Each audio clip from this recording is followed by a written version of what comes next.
Hello, everyone. It's Royce here, and I want to welcome you all to my YouTube channel, The Four Horsemen, your ultimate destination for all things rock and roll, classic rock, some heavy metal thrown in. We're celebrating the legendary artists, timeless albums, iconic anthems that define generations. We cover the music you love, the stories behind it, and the history that made it happen. So thank you all for being here. Okay. So today we're going to be discussing Blind Faith's highly anticipated debut album. I don't remember when there was ever a more anticipated debut album than this one was, guys. Released in 1969 by a British supergroup formed by Eric Clapton, Steve Winwood, Ginger Baker, and Rick Grech. Okay. But I And I'm, thought they were busy with the band's Trafficking Cream, Royce. Yeah. well, they were tired of that. Okay. They were?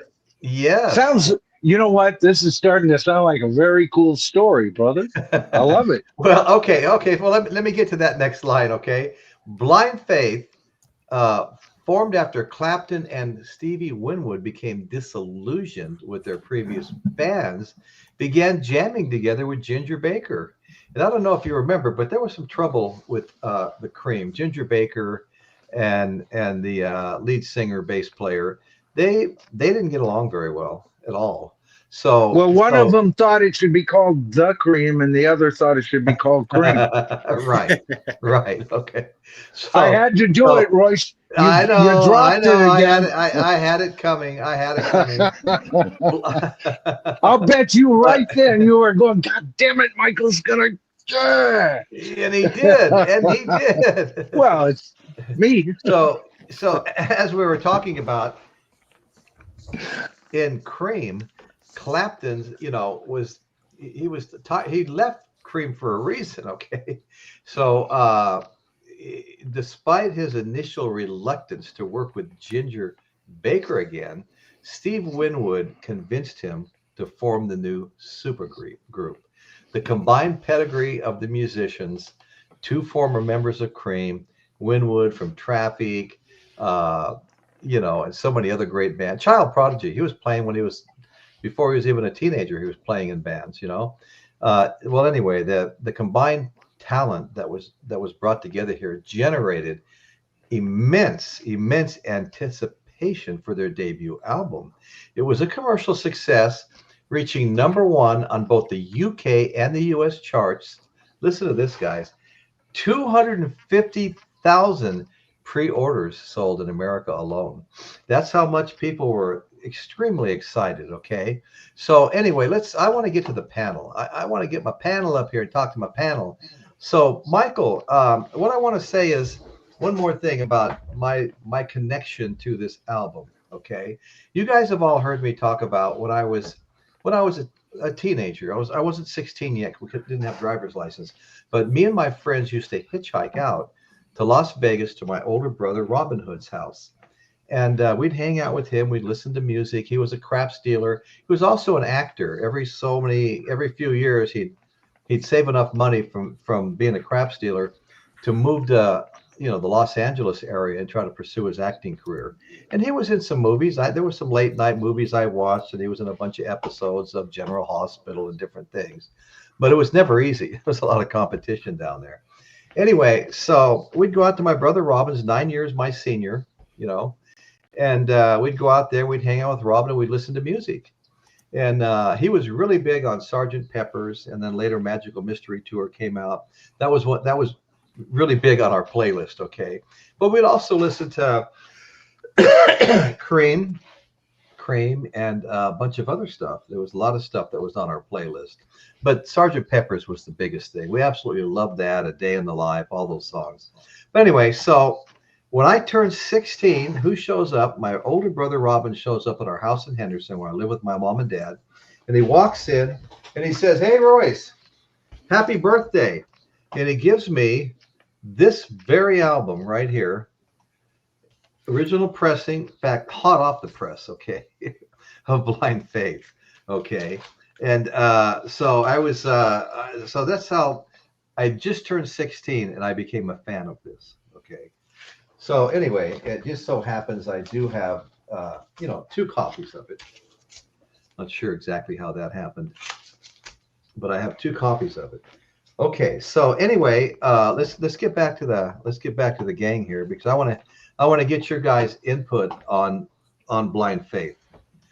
Michael, when did you discover Blind Faith? Yeah, well, they were being. I didn't buy the album. I didn't buy Cream at the time. That was later, as I kind of grew in my Yeah, early 20s. I started yeah, catching up with them. Uh, right. Doc Insomnia brought up a good comment here. He said that one of the reasons Cream broke up, or he's saying the reason, I'm not sure it's the reason, but it certainly had something to do with it, was Rolling Stone gave Wheels of Confusion a bad review that upset Clapton. Oh, And really? yeah, and of course, this is around the Are you time of talking Rolling about are you Stone. talking about Wheels of Fire? You said Fire, Wheels of yes. Wheels Confusion. of Fire. Did I say Okay. confusion? Yeah, Sorry. yeah. Yeah. That's okay. And We got you. We got you. yeah. So I don't know. My only thing is blind faith. Why didn't they just call this creamed in traffic? Well, or the cream. The cream. Yeah. Who needs cream corn? We got cream traffic. Yeah. Yeah. Yeah, but Right. I've always been a fan of Rick Rutch as a bass player, and the fact that he was a violin player on top of that Yeah. multi-instrumentalist kind of Right. thing, Yeah. and I was more of a fan of Traffic, even though I was a big fan of Clapton, but not necessarily Clapton in Cream, except for the hits. I got that, Yeah. I Yeah. dug Yeah. that. But I was a big fan of Traffic, and I follow Clapton with the exception of Cream. I just didn't get into Cream. It's a Okay. great band. I later got this anthology, and I said it was a Cream anthology. It wasn't on CD. It was the Crossroads anthology, Clapton's Crossroads, and a lot Okay. of Cream was on it. Yeah. And that's when I started getting into Cream as a unit itself. With Blind Faith, and I don't think bands like this could happen. I'll just kind of concur my opening statements here so that Okay. the other 2 gentlemen can get to it. I don't think Cream, Blind Faith, and some of the other bands that might come up in this type of style would happen in today's market. For example, the opening cut by Steve Winwood on this album takes Yeah. like 8 bars to get in when you've got the groove within 4. And but it was Yeah. the time of extended, even an opening groove riff needs to be played 8 times, not 4. And so, but that was the day, and the music audience was willing to go for just about anything. I mean, the music gods at this time had humanity by the nards, brother, and they could Yeah. get away with a lot. Yeah, I could see that I would have been interested in them if they had been a little bit more compact, like their hits were mixed to be. Right? It's not like there wasn't brilliance in Cream or Traffic or like I said, I dug Traffic. And Low Spark of the High Wheel Boys could have been 20 minutes longer as far as I'm concerned. Right? Yes. So Yeah. that's me in a nutshell with these guys. Eric Clapton's my 3rd favorite guitarist of all time. I love Cream now. I just did, Royce, you were, I'd say you're about a year and a half older than me. No, And that's back right. then, Yeah. you know what? That was really important back then. And you know what? 50 years later, you're still a year and a half older than me. George Damn it. Harrison reference. Damn it. Well, Michael, you're right. That made a big difference. It made a really big difference in what people were listening to. New Right. stuff, I mean, coming out, new stuff, right? Right. I don't And think modern audiences could tolerate them, yeah. Well, except for the hits. You know what I'm saying? right. Yeah. I was a big I was a big fan of Cream from day one. In fact, Oh, I when know I you. when I turned 16, I bought a 55 Chevy. I put an 8-track stereo in it, put a light bar that pulsated to the beat. Boy, the first time I ever saw another one going down the street at night, it scared me. It was just like a walking advertisement for come and arrest me. I or love something, the 55 But, Chevy because it didn't have the fins, Yeah, the 57 had 57s and that, stuff, the big, Yeah. But 55, that was the year. Who didn't buy a 55 Chevy? Well, I know. And you could pick one up for $150 that needed some work. Now it cost you $10,000 if it was in disrepair. Oh yeah, if it was rusted out. No, I paid $275 for mine, and it was perfect, white, black interior. Yeah. And my favorite car from the 50s, man, the 55 Chevy. Yeah. What I was going to say about that though is the very first 2 8-track tapes I bought were Cream Disraeli Gears and Creedence Clearwater Bayou Country. Okay. Ooh, good one. Yeah. Now I got into that right away. Fans of all of them going way back. But I'm gonna shut up here for a minute. We're gonna drop down to Chris and then go over to Dan. Okay, you're on the spot. You're on the hot seat. well, first off, my all-time favorite guitar solo, even more so than any Jimmy Page's, is "Presence of the Lord." I just played that for Kimberly. On Blindfaith. Favorite guitar solo of all time. I mean, yeah. It even eclipses some of Jimmy Page's stuff. Right. And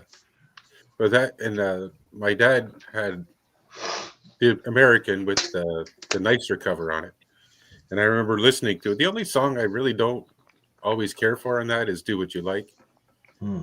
That gets on my nerves sometimes. Okay. If you're into it and you're right from the beginning and nothing distracts you from it, it sounds good. You just come into it partway through the song, it gets annoying quick. No, I hear what you're saying. Okay. But other than that, I mean, the Sea of Joy I really like. Had to Cry Today, and obviously Had to Cry Today. Yeah. Oh yeah. Can't Find My Way Home. I mean, Can't Find My Way Home. That could be a soundtrack to God knows how many different things. And it was played everywhere on FM. It was like an FM staple, you know. Right. You couldn't escape that song.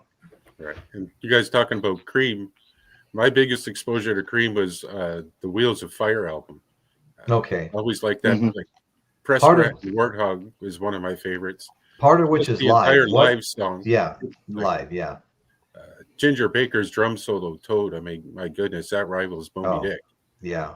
Wasn't that a West? Some of those live recordings, West Coast, Royce? You would know. No, the ones on Wheel of Fire were from I thought they were from the Fillmore. East. Yeah. Yeah, the Fillmore East. Yeah. East. Oh, okay. Why did I think they were West? I don't know. I wouldn't fall on my sword swearing it was East, but but you I do Chris have that backing you up. You're probably right. You know, I do have that album. I do have the information is on the album. You know, I was talking about drumming. I don't want to get too distracted, but I was listening to quite a bit of Carmen Apiece today drumming, and that happens to be in preparation for some new shows I'll be doing. In particular, some pre-recordeds. Okay, so great freaking drummer, one of my favorite. He'd be in my top 10. He'd be in my top 10. He made a really, really interesting comment, but I have to save it for the show. I just have to. Okay. So anyway, Dan. Yeah. I first heard of Blind Faith. I guess it was in the mid '70s. Gotcha. And the thing that I noticed first, of course, was the album cover that you see behind me there. Right. And after finding out the details about that album cover, I thought it was really actually in bad taste. You know, it was an 11-year-old girl. I mean, 11-year-old girl. I mean, so I didn't care too much for the album. No, but to me, they've probably one of the first super groups, really. Right. Not only with the musicians, but also with the engineering staff too. I mean, the engineering staff. What was that guy's name? Let me look it up real quick. Oh, I can't find it right now. Robert Stigwood or Chris Blackwell? Andy Johns. Andy Johns. Oh, yeah. Yeah, Andy Johns from Beatle lore. Yeah, I mean that guy. I mean, so they were all put together in a super group. And my opinion is, I think they were too super. You had too many people with power within that band. And that's why they didn't last more than a year. They only lasted less than a year. Yeah. Their debut was their final album. And they were touring. They were touring for the album. It was even released. And isn't that amazing? I mean, their very first concert had 100,000 people, this band breaking up, it had a future. It couldn't sustain. Right. You know, 100,000 people at a free concert at that. Yeah. Yeah, I'm not sure exactly why they broke up, but what I read was there was internal conflict with the band, and I can only guess. So I don't know the details, but I can only guess Ginger Baker had something to do with it. That'd be my guess too. Yeah. That would absolutely be my guess. Yes. I'd like to make a comment on the original cover. It was everywhere. Today, yes, by today's standards, very distasteful. You couldn't get away with it in a quadrillion years. Right. But when I was going to concerts, here's what I saw. I saw 2-year-old girls, 5-year-old girls, 8-year-old girls, 11-year-old girls, 14, 16, 18-year-old girls, 25-year-old women flopping out their tits for everybody to see for no reason other than it was free love, a new way. We are the age of Aquarius. There was a lot of that mindset. Now, did that mean that there weren't men in hobnailed boots? Not that they would need them. And dirty old men and filthy child molesters at those concerts. Of course, they've always been with us. But I never took the offense to the cover at all. It just seemed a la natural to me at the time, right? Mm-hmm.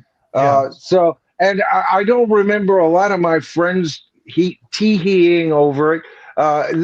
We'd go to the record store. Hey, look, whoa, yeah, well, hey, they're a good band. That's kind of what everybody's thing was at the time. So for one generation, and this is my belief system, for one generation's improved moral standing to condemn past generations who were themselves of an advanced moral standing at their time from generations before, I think is a mistake. It is an artifact of time. And if I'm ever lucky enough to come across that album in a record store for 50 cents, man, I would love it. I would love it. That's something I was confused about too, because I did a little research on this about that album cover. Yeah. And I read where it was banned in the USA, but I remember seeing it at the record store. Oh, no, it was, me too, Dan. I'll swear to that in a court deposition. Yeah. Your Honor, I swear to God I saw it. Oh, yeah. Well, came close to buying it several times. I found mine just in a used record place, And it really, what was it about? I probably found it 4 or 5 months ago. And I was really shocked when I came across it. Right. The mothers from the 80s, all the senators' wives hadn't got in and got all their powers and their prim and proper stuff. I don't like the squashing of art. Art needs to be a little bit more free. However, there's a responsibility to art. So I'm dancing on a dangerous high wire tonight. I don't take offense of this. Brother, you just got Rock and Robin Bird sending you a big douche. I know. Yeah, Rock and Robin Bird, you certainly have. And I just want to, well, first of all, the last show I had, Michael Nolan gave me a super chat, and I want to thank him so much for that. It was a $5 super chat, Michael. Right now we have Rock and Robin Bird has just come in with a swinging the deuce hammer. Yeah. Awesome. Yeah, super sticker. Yeah, so anyway, what I'm seeing is a big thanks and a heart throbbing. Well, you know what? I want to say one thing, guys. I'm going back and forth whether to open up a store, because as some of you guys have seen these already. I've got some mugs that I had made up, with the 4 horsemen on them. I remember, Dan, I know you said you wanted one. I need to send all you guys one. Oh no, hold those 4 horsemen closer. Take a look at that, folks. See that good-looking fella? That's me. I'm just must be the one on the black horse. Yeah. Yeah, the one that's zeroed in with that little ring on it. Yeah. Or at least that's what my ego says, Chris. But what I wanted to say about these mugs, you know, I want to do a little giveaway. We're going into the holidays, but and I will be doing a little giveaway. But I wanted to say that if anybody buys a like $15 super chat tonight, or maybe 2 months of a membership, I'll put my email address here. You send me yours, and I'll get this out to you the very next day. And it's got the 4 horsemen here, which you have on your screen tonight. And I will be getting some t-shirts and stuff like that eventually too. So $15 super chat, 2 weeks of 2 months of membership, and I am sending you a 4 horsemen coffee mug. Look at the beefy cup, man. Oh God. man, look Somebody's at that going to thing. steal that for a dime, man. I mean, that's Yeah. no. I know what you've put in to that. I know the quality of the mug and everything. Yeah. That's a deal. And Well, you get to support the channel. See, not only do you support the channel, but you get something back. You know, it's cool. Right. But anyway, regardless, thanks guys. I appreciate everybody. Just watch my show. That's all I care about, really. That's the most important thing. It gets down to the viewers, doesn't it, brother? No, it's all about the viewers. I mean, we don't have shows without viewers. If nobody's coming, I mean, you can only ask so many grandkids and nieces and nephews and. We'd be 4 lonely horsemen, that's for sure. Yeah, we'd be the 4 lonely horsemen. That's a great point. So, Dan, did you have any more at the moment? Let me make myself smaller. Yeah. Okay. Yeah, I want to go ahead and add what the photographer that took this picture, what his thinking was behind it. These are his quotes. Outstanding. Yeah. These are his quotes. He said, "I couldn't get my hands on the image until out of the mist, a concept began to emerge. To symbolize the achievement of human creativity and its expression through technology, a spaceship was the material object. To carry this new spore into the universe, innocence would be the ideal bearer. A young girl, a girl as young as Shakespeare's Juliet. The spaceship would be the fruit of the tree of knowledge, and the girl the fruit of the tree of life." Right. So that was the thinking behind the whole thing. And you know what? When I looked at it, I knew it was something like that. You know, I mean, that's kind of what I got out of it. An innocent holding technology. Well, you know, okay. And what I also got was the empowerment, because the fact that she does have the beginnings of breasts there, right? That she's coming into her own, and she would be the new generation to take us beyond. I mean, but no, everybody's got to go. You know, and fuck them. Right. Just fuck them. You know. And also, he says, he goes, his name was Ben Siderman. And it said, Siderman approached a 14-year-old girl on the London Tube about modeling for the cover. When he met with her parents, she proved to be too old for his vision and ended up using her younger sister, Mariora Goshen, who was 11 years old at the time. Wow. The girl initially requested a horse as a fee, but it was instead paid £50. And at that time, that was a good paycheck. And I'll show you what she looks like now. I think at that time, wasn't the pound was worth a lot more against the American dollar at that particular time too. Okay, but there's that 11-year-old girl a few years ago. Okay, she's grown up. Yeah, she's grown up. Yeah. Awesome, man. That's awesome, Dan. Thanks for all that research. I mean, that's just great. I thought that was Carrot Top there for a second. Hello, Piccolina. How are you? Hey, Piccolina. Brandon's here. My brother Brandon is here. That's amazing. I think Brandon's at work. He said he was watching my stream. Yeah, last I heard he was at work. Yeah. And that means it's got to be tomorrow morning or around 12 noon, around that time. He time travels, that guy. Yeah, well, he's in Australia, so yeah, that's not the same as being a time traveler. Okay, so guys, there's some things we need to cover. First of all, the album includes a mix of songs such as Winwood's "Can't Find My Way Back Home." What a beautiful song that is, and Clapton's "Presence of the Lord." Okay. So the controversial cover art, I don't know why I keep saying okay. Betty says it's a bad habit. She'll pop in here and tell me, would you stop that? Oh, I do it all the time on my stream. It drives me nuts when I review it. Exactly. So God. anyway, we have 3 copies of this. The one my brother bought me for my 16th birthday, the one I just found in the store a year or so ago, and the band cover. Now you can see I've modified this a little bit with some Christmas stars. But the interesting thing was the way it was in the case. This line right here covered her breasts, and it says censored. censored. It says censored. That's exactly what it says. So I never saw censored on that cover back in the day. So it was either just leave her in the cover, which is going to create all kinds of weird glare. It's bad enough I have a ring light on, or do something else. So we changed it up. But you can see, and Dan's exactly right what they were saying about this. It was kind of depicting like a spaceship, something to do with our advanced technology is what that was all about. Also, if you notice, the spaceship is shaped like a phallic symbol. That was part of it too. Okay. So it wasn't all technology. Yeah, but if she was holding a pencil, then that would have been a phallic symbol. Yeah. If she had a bullet in her hand, that would have been a phallic. I mean, how many phallic symbols are there? The only reason we're in space is because men can't quit thinking of their penises. God. I get so tired of that kind of line of thought, Right. Well, all right. By Buddy Holly was Eric Clapton's idea to cover. I mean, it may be true that men can't stop thinking about such things, but that's beside the point.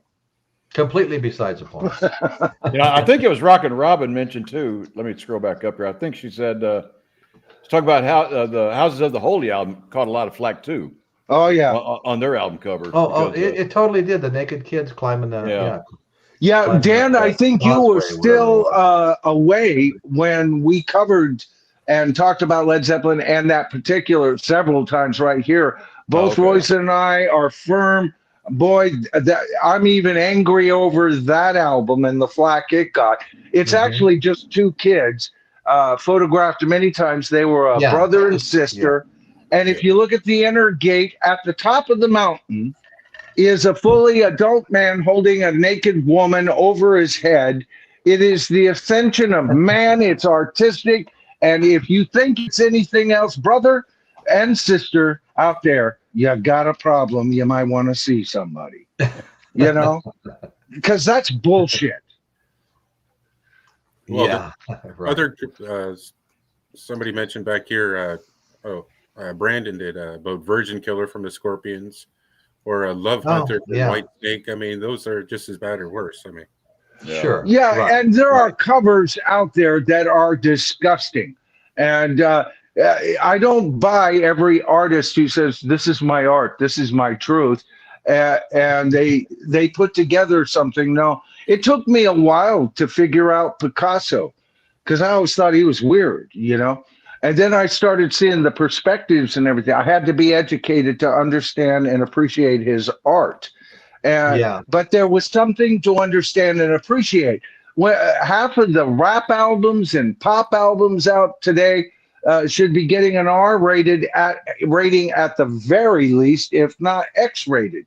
And they're getting away with shit that they've turned around and said that all the baby boomers did wrong. No, that's exactly right. Oh yeah, no, it's something else. Even the 90s and stuff, rap and stuff was exactly what you said, Michael. I just read an article for the first time this year. Rap hasn't been the top selling form of music, and it isn't reflected in pop in general, toward especially hip hop. For the first time in 30 years. Oops. Right. Hey, guys, I want to bring up one more thing. There's something I've been bringing up for a few weeks now. And now I see another one of our channels that Michael and I are both aware of bringing the same topic up, and I'm wondering where they got it. But I would like to start doing at least once a month a ladies' night where we focus on, fantastic female rock and roll artists. I saw that stream. I went, and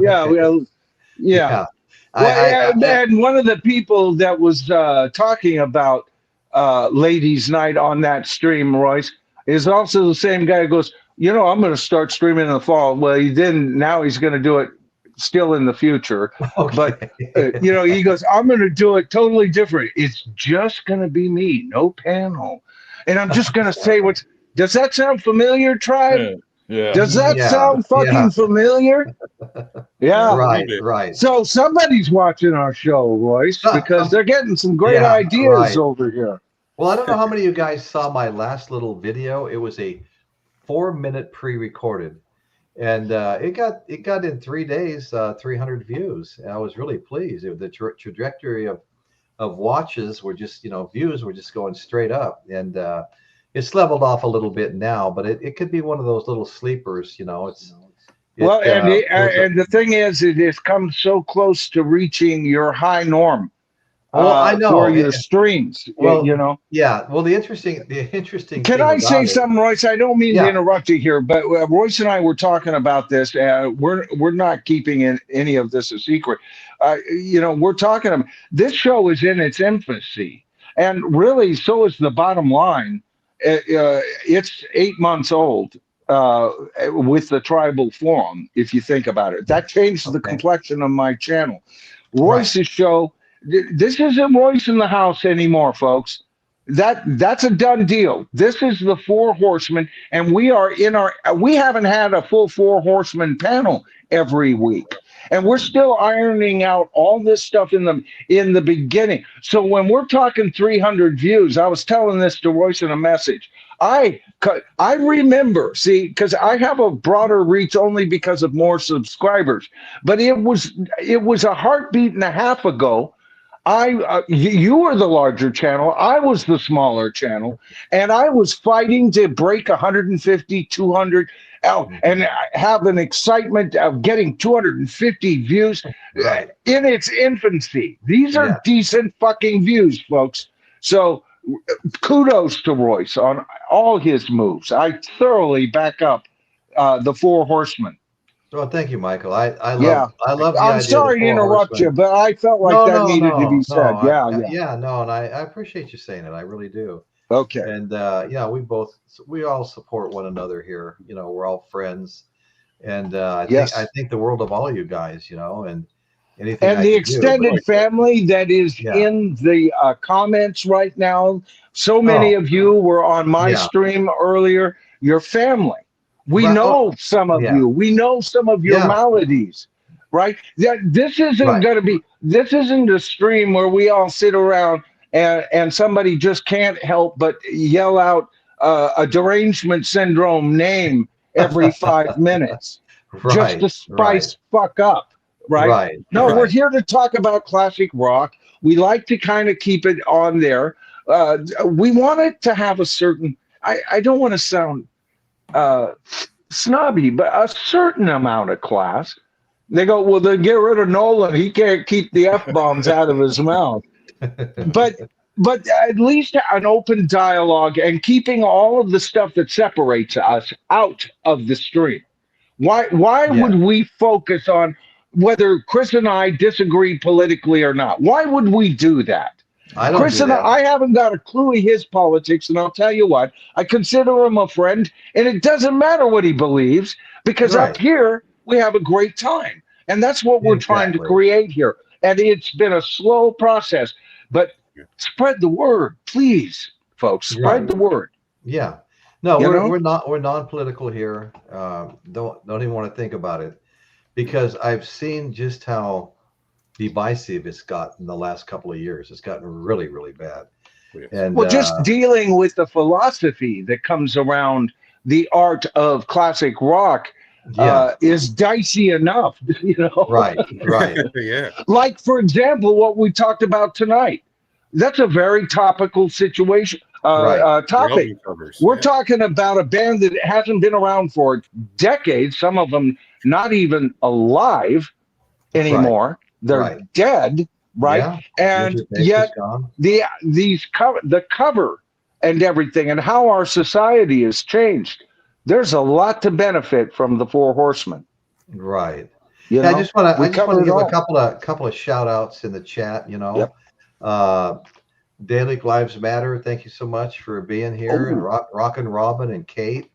And I'm only speaking to the people who are on the current screen, but I'm really speaking to everybody that's here. James Watson's here. Appreciate seeing my buddy Dwayne Wolatica. Good to see you, brother. He says, you have a great discussion on music. I'm glad you have this discussion on Blind Faith. Well, thank you. I've been a big fan. Jorge Pita says, be careful or you won't be invited to Thanksgiving dinner at Michael's house. Right. And it's brother George. It's great to see you here, George Pita. Really appreciate I got you new. being here. Yeah. Is it George? Did we find out it was George? Because I've been calling him Jorge. Because, you know. Well, I just spell it as, I see it as George. I've asked him to, and you've always tell me, said and Jorge too, but. Yeah, I know. But okay, so George, who's most right? people wouldn't want to be invited to my house. If it's George, if it's George, say Royce is right. If it's Jorge, say Michael's right. Yeah, let's get that figured out. And then Michael. This has been an ongoing problem. Michael Chavez says, as Mazzy says, it's all about the music. Okay. John Hari, Michael. Somebody got something I was talking about. Michael, I love your channel, yet Royce is a real gentleman. Thank you, John. I appreciate that. I concur. He is the gentleman out of the two of us, for sure. Michael knows that I'll be up all night editing, taking out all his bad, naughty words, you know. Sorry, bro. Okay. I'm going to speak up now. Okay, go ahead. Just speaking of, like, I don't know how many people are familiar. Wayne said he has it and whatever, but we were talking about their first concert. Oh yeah, DVD of it, right? That's great. That's excellent. I don't know if anybody's familiar with the actual songs. Well, the songs, but I mean the versions of them. I was going to ask, does anybody? I've never heard it, Chris. I'd love to hear your thoughts on it. Yeah, like for "Can't Find My Way Home," everybody knows the acoustic version on the album, but how would it compare to your knowledge of the song live with the electric guitar? Huh. I don't know if you guys are familiar enough with the DVD and the actual concert or not. No, I've never heard it. I've never heard it either. No, not in. Look it up on YouTube. It's worth looking. Oh, I'm sure it is. Yeah. Or just get this DVD. That's make it even more worth it. You know, it seemed like it'd be. It seemed like their show would be a very short concert because they only had 6 songs. You know, and of course. Well, here I'll give the set list for their concert. Yeah, let's hear that. That'd be great. It was Well, All Right, Sea of Joy. Okay. Sleeping in the Ground, and then a cover of the Rolling Stones' Under My Thumb. Ooh, I'd like to hear that. Yeah, it's a really cool version. It's different, but it's cool. Yeah, I don't. Go ahead, finish. And then it's got Can't Find My Way Home, Do What You Like, Presence of the Lord. Okay. Which even the live version is still one of my favorite guitar solos. I mean, it just gets me wherever. It's great. And then another song called Means to an End, and then they finished the concert with Had to Cry Today. Yeah, that's a great song too. That's a Winwood song there. Yeah, song Do What You Like. That's their longest song. I forgot how long it was. Was that or Do What You Like? I forget. Yeah, Do What You Like. Yeah, Do What You Like. Yeah, I have to agree with Chris. Presence of the Lord is so fucking so freaking. Don't worry about it, Mike. Spiritual. When I hear it, it takes me to other places. What about you, Chris?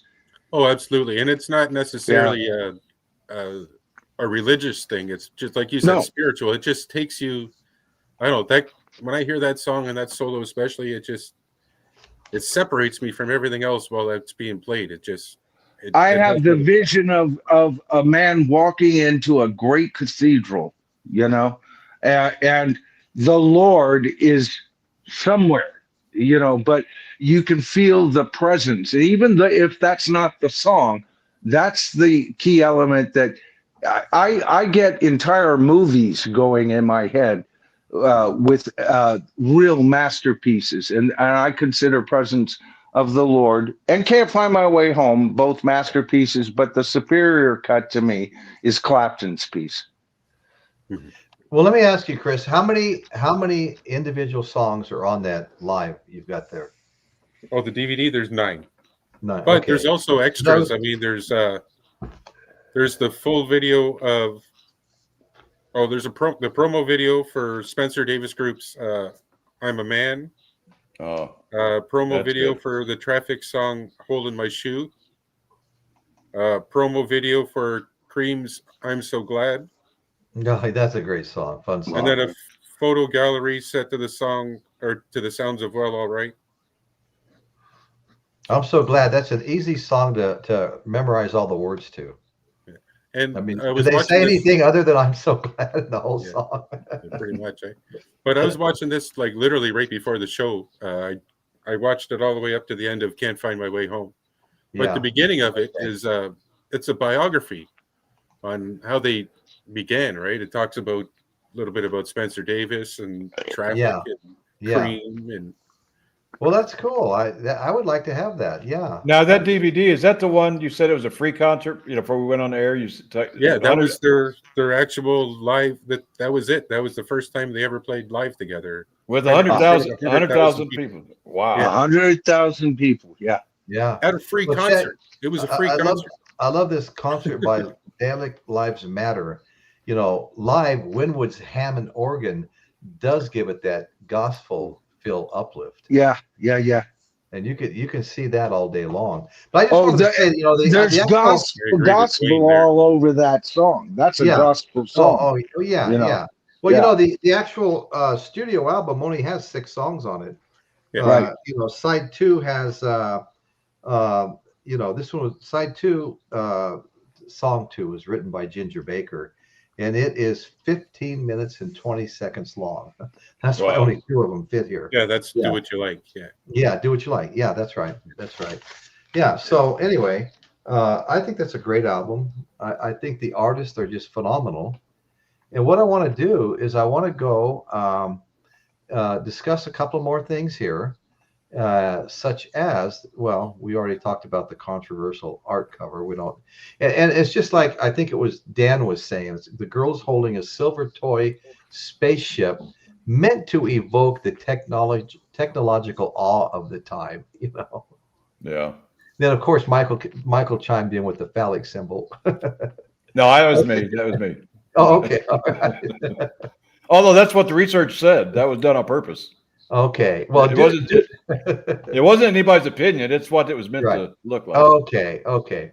Well, due to the controversy, many U.S. dealers refused to stock it, leading to the album being recovered with a band photo for its U.S. release. Okay. The original artwork became a rare and sought-after collectible, and guess who has one? Isn't that crazy? I go into these little antique stores, and there are some, I call them antique stores, but they have a massive amount of vinyl and vendors that keep filling them up that must have millions of albums. So anyway, a couple of them here locally. Oh, I got a question. I got a question, Royce. Now that album you Okay. have, the one with the 2 little stars on it. Yeah. Now on the flip side, that's the band cover, right? I mean, that's the picture of the band. That's exactly right. Exactly like the other 2 covers. Yes. Okay. Yeah. So I guess when they reissued it, they just used the band cover. They didn't put her on the back or anything, did they? They No, left her on. not at all. Yeah. See here, it's the band, normal picture of the band on this side, and then that on the other side. In fact, all the lyrics on this one, of course, are on the front because of the picture on the back. Yeah. So that's how they did that. The lyrics aren't on the front on the regular. Oh, that's right. That's right. I don't know what's the regular one really, but so See, on anyway, the despite DVD, it's got that and then the other one, and then the Yeah. inside it's got the picture of the band. okay. Oh, can So I add one more thing, Royce? Yeah, go ahead. Sorry. Just to No, finish no up what I worries. was talking about with the DVD. It Absolutely. also comes with the poster. Oh yeah. But as far as information about the groups and that, it gives a blind faith genealogy. And it's like starts with Eric Clapton Oh, it does. with the Roosters, Casey Jones, and then the Yardbirds, John Mayall and the Blues Breakers, Cream, I mean. And then it also like Ginger Baker's bands, various jazz Right. groups. Johnny- What band did Rick Retch come from? Was that Family or The Family or? Yeah, it was. No, I'm gonna cover that. I'm gonna cover that in just a minute. Yeah, but Faraday's and then Steve Woodwind, Spencer Dent, it's Yeah, pretty cool. I it's recommend getting very it, like cool. Dwayne Very said in cool. there. If you can find it, get it. Yeah, no, I like that. Absolutely. Okay, so yeah, I've got a little coverage here too.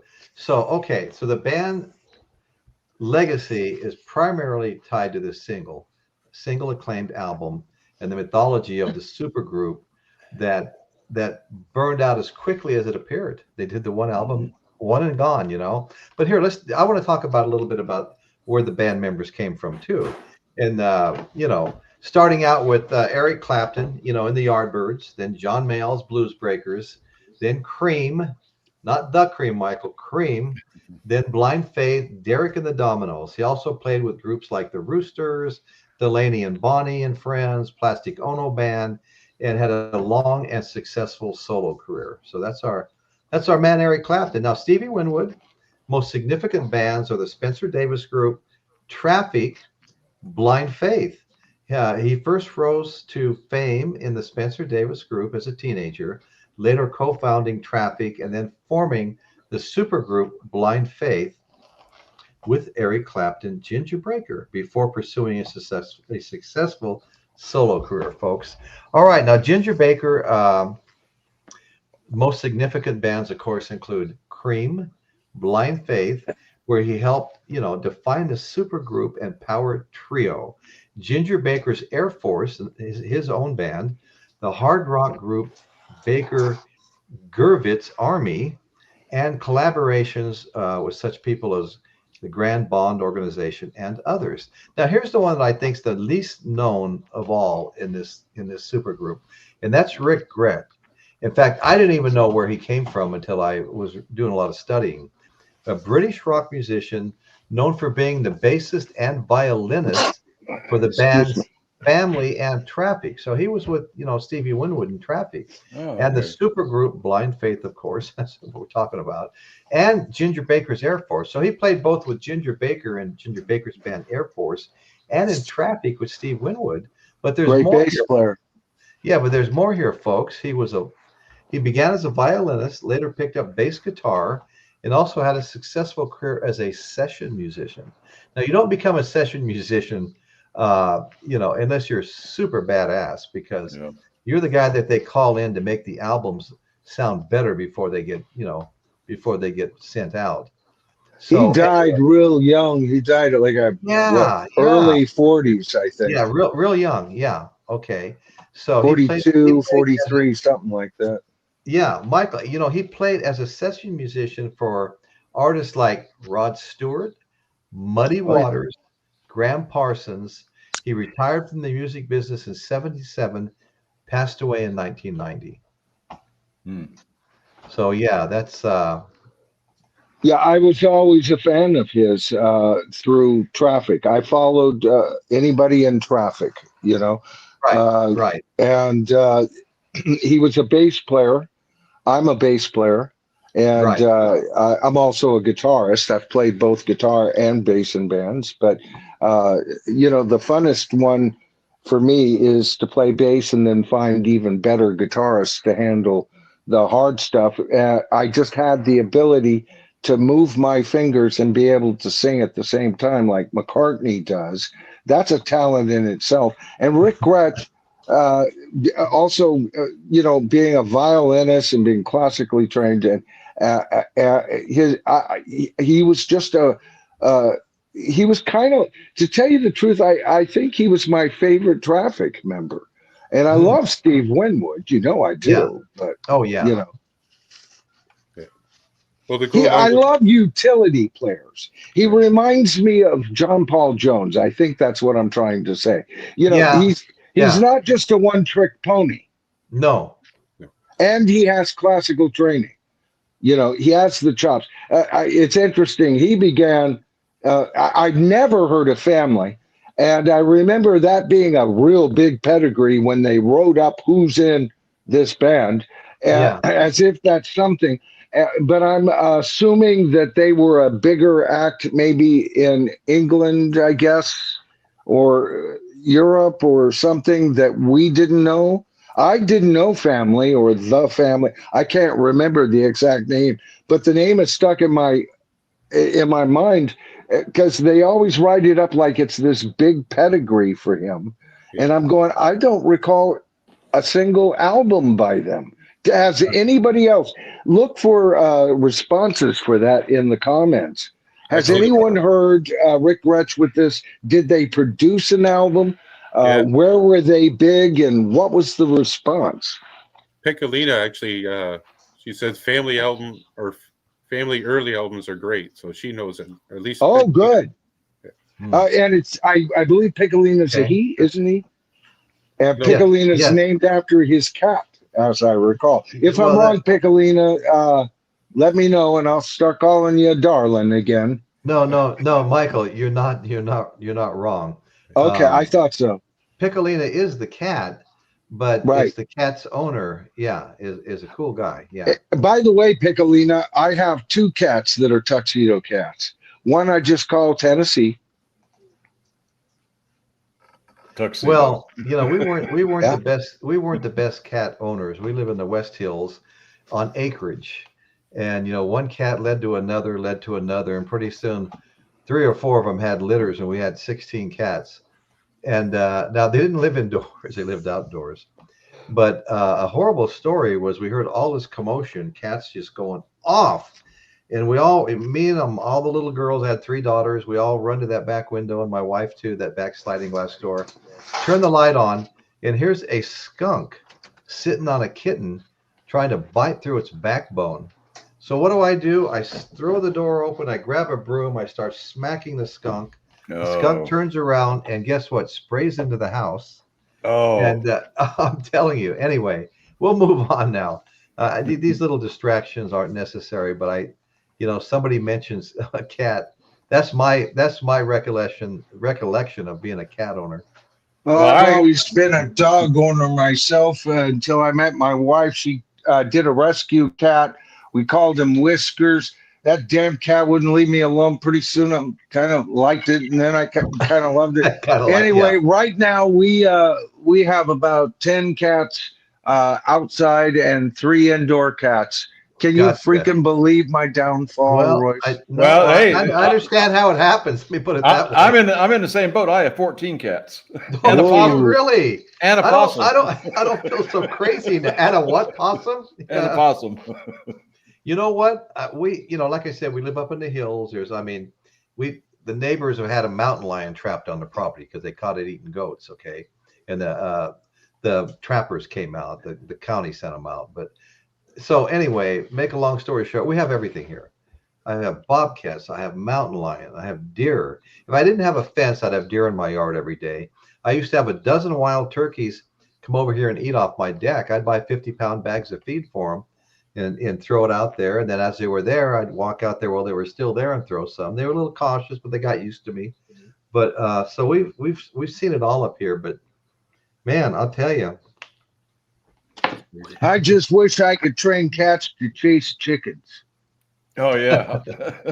I hear those chickens next door all the time. Oh my God, Dan! I tell you, the thing is they built coops for them. They brought the chickens in for their front yard, a rustic front yard, and then they started throwing the feed across the street in front of our house. And so they come in, and that's why I don't feed the cats until after dark, because for whatever reason in their chicken brains, they don't come out into the yard at night. They're roosting or whatever. And so I feed the cats then. When I get off tonight's stream, I got 11, 12, 13 of them out there that are hungry as hell. well, but Dan's alluding to the fact that you'll hear a chicken clucking on my stream occasionally. Yeah. And I'm out chasing them all over the yard to get them out of the way just before I get up on stream. It's a complete ludicrous shit show.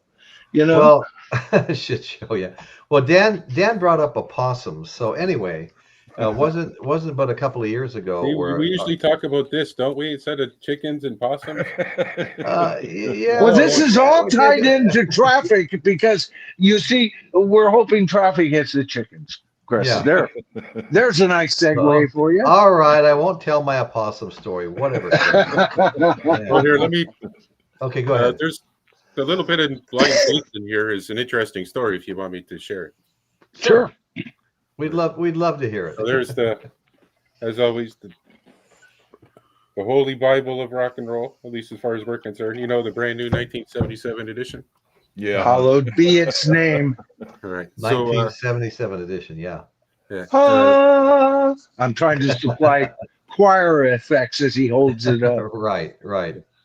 An early example of rock's incipient fragmentation, Blind Faith was prototype supergroup, a phenomenon brought into being by a period in which public interest centered upon individual players instead of groups. The fact that the musicians, pressured by this interest into taking unpremeditated steps to justify their sudden eminence, were not as confident in their own capacity as were their devotees, is reflected in their rather poignant name the four members of the first such band chose for themselves, Blind Faith. You know, they were all taking a blind faith leap. Right. I always loved the name of the band. I thought it was real cool. That is a cool name. Yeah. Yeah. There's certain bands you go, why couldn't I think of a name like that? You know? Yeah. Right. So for the formation of Blind Faith in 1969, Clapton and Baker were available from the disbanded Cream, and Winwood from the then temporarily defunct Traffic. Rick Gretsch was tempted in mid-tour from Family. They cut one album, albeit a million seller, Too Fast, made debut in open-air festival before a 100,000 person audience at London's Hyde Park on June 1969, and played one traumatic U.S. tour and broke up within months of formation. In retrospect, their one album, ironically, shows bare bones of a very promising group, containing as it does a number of good Winwood compositions and the Clapton classic Presence of the Lord. Yeah, no, that's great. You know, I would have loved to have seen maybe at least 3 albums from them. That would have been amazing. I mean, So- Cream has what, like 6 albums? You know, and this is Yeah. I'm not sure. Guy here. Okay. Yeah. Oh, He's- He's a really good guy in that. Mm-hmm. Oh, yeah. Yeah, Clapton's Right, I'm great. good, Royce. You can make me smile again. Clapton's absolutely great. Been a fan of Clapton. Oh man, going way back. Yardbirds, So, for me, Yardbirds, that was it, man. yeah, that's Fan right. since, yeah. Yeah, well, that was mid '60s. You know. Oh, I was a fan of them right, before I was collecting records and being a teenager, of course. Right. But I was a fan of them right along with the Beatles. I heard, those early years and stuff. The Yardbird stuff was just as good as those early Beatles songs to me. you know? Absolutely. Yeah. Yeah. you guys mentioning the Yardbirds in his initial comments when you first posted this, Royce, Dr. Insomnia asked the question, who was the original guitar player for the Yardbirds? And it wasn't actually Eric Clapton. It was Anthony Topham. That's why I didn't know that. I've never heard of him. Yeah. But that was probably before they got real big too. I did a video on them and I mentioned that guy. I was scratching my brain to remember it. And when you brought it up, it still doesn't ring a bell. But at one point, I think I knew that. Well, I only know Right. because once he mentioned it in there, I looked it up, and that's yeah. Yeah. Because he said, oh yeah, who's the top notch or whatever he said guitar player before Eric Clapton? He goes, see, I almost gave you the name right there. So I looked it up, and that's right. Well, my top 3 guitar players in order are number 3, Eric Clapton, number 2, Jeff Beck, number 1, Jimmy Page. So, I'm a Clapton fan. Mm-hmm. You know, I just looked up quick research here on why the band broke up. And they got several reasons why the band broke up. First one is supergroup pressures. the band members had to deal with massive expectations and hype as one of rock's first supergroups, which created tension. The second one was a lack of new material.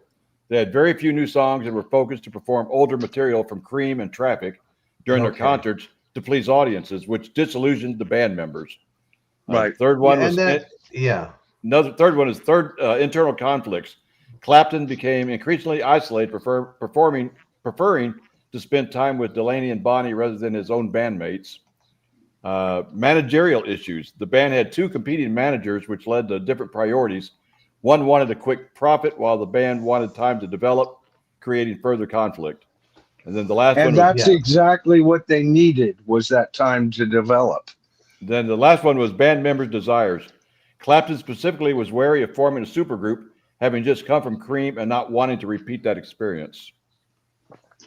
Now, getting back to what you were talking about, them developing, it's interesting. All of them as songwriters, I think at this point, were songwriters that wrote songs, I've got a few, and then maybe two or three of, I've got four songs I've been writing, and maybe three of them show up on the album, right?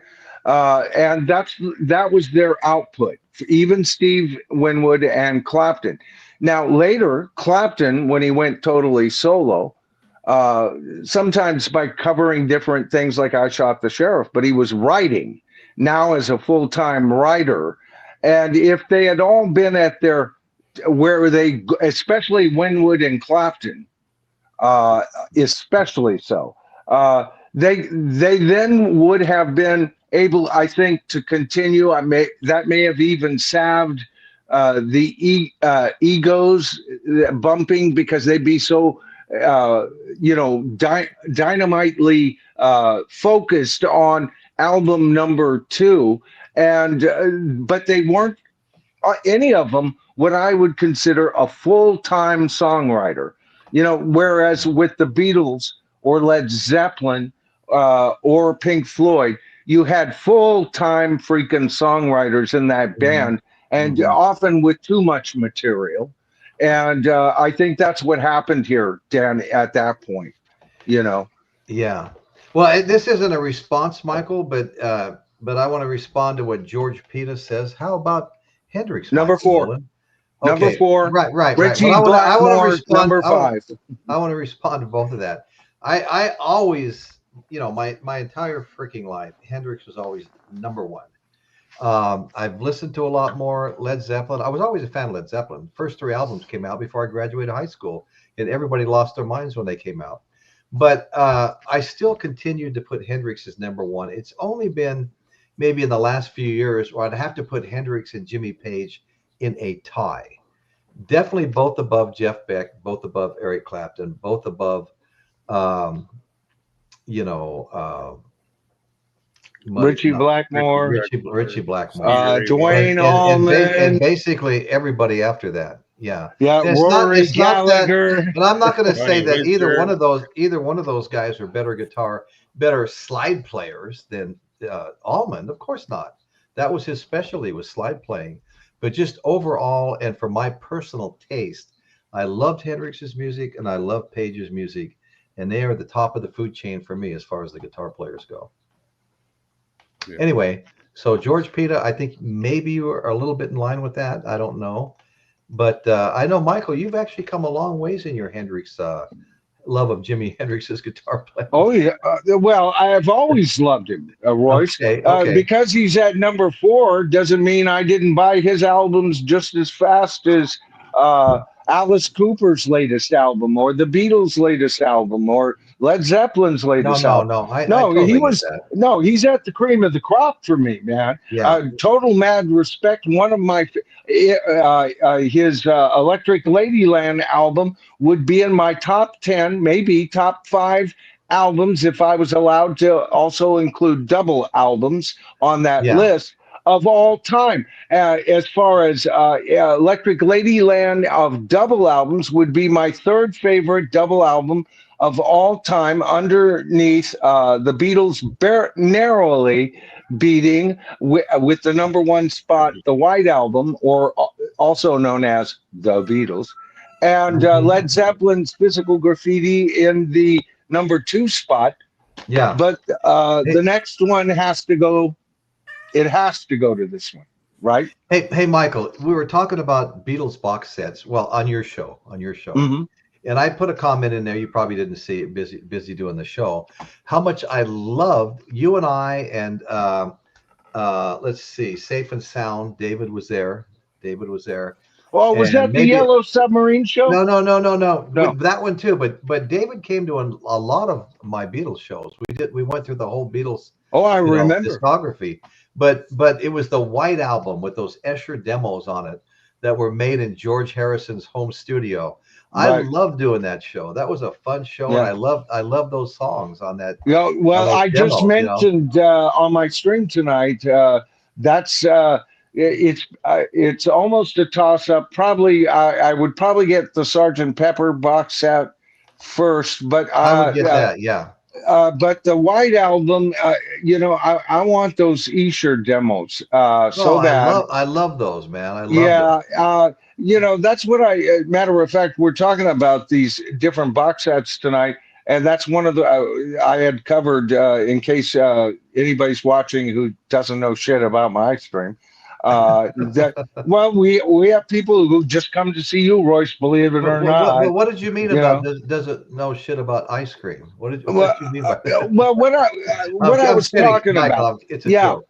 No, I understand. But what I was talking about is that the problem with this new anthology 4 is it does a disservice to these box sets that we're talking about. I'm telling you. Because it's stealing from them. Do you know that instead of 36 songs off of Anthology 4 on the triple LP, To Entice Me, there's only 34 because I already own 2 of those on my Revolver box set, the only Beatle box set that I own, and only one of 2, thanks to you, kind sir, and your wonderful gift to me. I now have 2 box sets. Of course, I'm talking about, Who Are You? Yeah, Who Are You? And I haven't even gotten a chance to get to it, Royce. I'm ashamed of that. No, it's okay. But I'm excited to do it. I was trying to listen to more Axis Bolt of Love, that 5 album box set God. I bought because I haven't gotten through that whole thing yet. It's not easy to find the time sometimes. When you went over that made me a little jealous. I had it had a lot of cool stuff. Yeah, I was salivating. I had to keep kind of wiping my mouth. I know it's a good one. It's a good one. Yeah, but you know what? This the Who box set. Wow, really. Except I don't like taking the lid off. I wish it had been just a side feed. My only criticism. Right. But okay, so now you accept. It's like all things must pass, right? You got to take the lid off. All right, so it's been done before. As a matter of fact, most box sets or what we would consider double, triple albums came as like the Who Are You box set does. So it's an old design, but it's very sturdy. This thing is designed to last for decades and decades. Yeah. Even with a fair amount of, I bumped it here and there.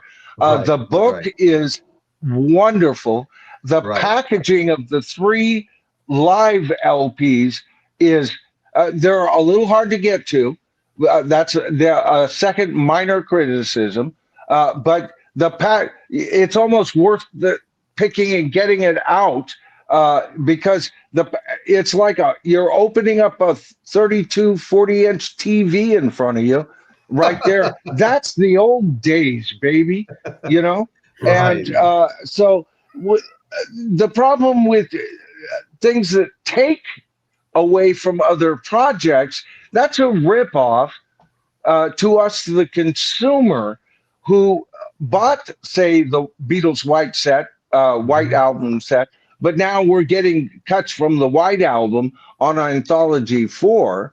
That's a disservice to those who have just recently financially blessed Apple. I'm against it, man. I'm just against it. Yeah. You mentioned the George Harrison All Things Must Pass album. Right. Well, I bought that when it first came out, and after 55 years now, I bought it the day it came out. same I here. was waiting 2 hours in front of the store at Sneaky's Records with at the Is that time right?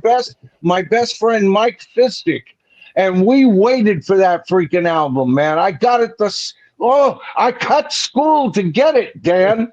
You know, the only problem with that type, like you're talking that type of box, is that after all these years of moving it and, you know, all these years down different places, the box is kind of, the lid's kind of open. It just kind of sits on it now. It doesn't really lock it. Do you know, I got a version that has some boxing around it that Patrick had. I got it off his. I paid that's one of the higher, my higher bids to get it, because it not only he guaranteed the vinyl, all right, and the inside, the books, all of the artwork's great, everything inside, it's just had a life, right? So it's an early copy. There's discoloration. I love it. Every time I open it, I go, oh, it's like opening a treasure chest. And then you've got these albums and they play perfect. I love it. It's the best deal I got, because I do have a top end, and some of Patrick's stuff goes for over 100 to 300 on Real Rare Records. But this was, as I recall, I paid 60. I might have gone as high as 70 for that. And here was the decoder ring for the whole package. Was the poster was in and is in absolutely sparkling, brand new condition, like it's never been taken apart. Oh my God. I showed it on one of my videos. Yeah. That's the same as my White album, you know, my numbered White album. You know, I gotta say that I've left this comment up forever so I could comment on it. And it's Dr. Rick. Jimmy, #1, damn it. You know, I love you, brother. I love you. But let me just say this though. Okay, the only reason I actually moved Paige up to sit at the table with him was because Paige does such a good job playing acoustically as well. And I've only seen Jimi Hendrix perform one acoustic song. It's an acoustic version of "Hear My Train A Comin'," where he's sitting in a chair, got a big feather coming out of his hat. I love that song. I learned to play, you know, the intro and some other parts of it on the guitar years ago. I liked it so much, but I really do wish that Jimmy had explored the acoustic guitar just a little bit more, because, you know, Page is big on it. Clapton's big on it. If he had lived, I think he probably would have, Royce. I agree with you. I agree with you. But anyway, I got another list I want to read. Okay, this is Dwayne Wolonica. My top 10 favorite guitarists are Eric Clapton, Jeff Beck, Jimmy Page, Jimi Hendrix. Somehow those four always wind up at least in the top 4. Chuck Berry, Chet Atkins, Scott Gorham, Stevie Ray Vaughan, amazing, Carlos Santana, amazing, and Dwayne Allman, amazing. Yeah, that's a great list. It really is. You know, somebody that's always left off that list, and of course he was country and not rock and roll. I know. Is Roy Clark. Roy Clark. I knew you were going to say Roy Clark because I was going to add him in there. He is amazing. He is. He was on Hee Haw, you know, every week. Yeah. He could pick and grin. He was amazing. He really was. 7 of those, by the way, Dwayne, 7 of those artists would be in my top 10, so we're not too far off. I'm not familiar with Scott Gorham. I am familiar with Chet Atkins, and he is a great country player, boy. And Chuck Berry for his work in creating riffs that are used to this very day, like the Duck Walk, or you know, you double pick the what is that, the blues scale, you know, say on the 5th fret, you hit the B and the E string, and you go down, you know, you do that on the 7th fret, go down to the 5th fret, you know, and then you do the same thing, only you do a trick with your finger to get double tones all the way down. He did a lot of that kind of stuff. And so he's in my top 25 all-time great guitar players. But if I did a list of the scientists of guitar playing of classic rock, he'd probably be in the top 5, maybe the top 3. So mad Yeah. respect for him. Yeah. Well, I've seen Jeff Beck. Dwayne Wolotica here is talking about seeing Jeff Beck live twice. I saw him twice at the Bastard. the kind of the Yeah. tribute to Hendrix, where everybody came and played Hendrix songs. Brag, Beck was there. In brag. fact, the second one that was held in Avila Beach, which was about 25 minutes from here. I am so it's jealous. the annual blues festival they have there. It was not only Beck, but I mean, there's so many. Oh my God! I saw Buddy Guy. I saw, every top-notch guitar player you can think of comes to those shows to play tribute to Hendrix and play his songs. It's just absolutely amazing. One of my greatest regrets is not seeing Jeff freaking Beck live. I hear that. Oh, I can't believe God. that. No, I never got to see him. I either drama trauma was occurring in my life, or I was flat busted when he came by. Yeah. Or I was falling in love and couldn't care less about any rocker on the planet. Life. And Yes. I do. He was always a guy, he was on the list to attend.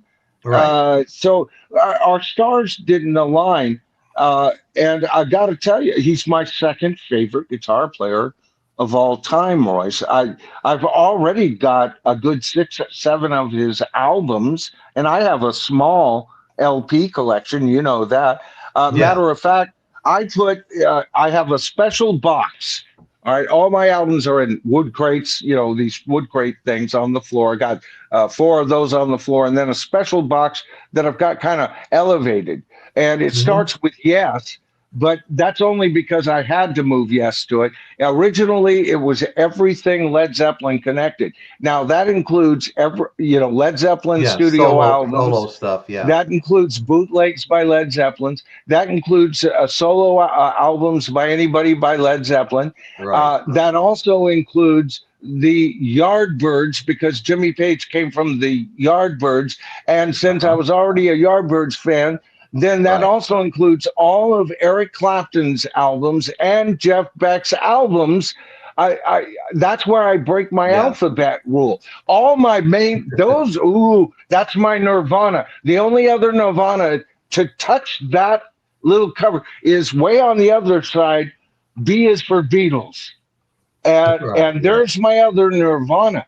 But man, if you want to know where my heart and soul is, what I'm a super fan of, what turns and grind. Now, that doesn't mean I didn't collect every Queen album, or I didn't collect every Police album. By the way, Police, Queen, Deep Purple, and Yes were in contention for my 4th spot that I never chose.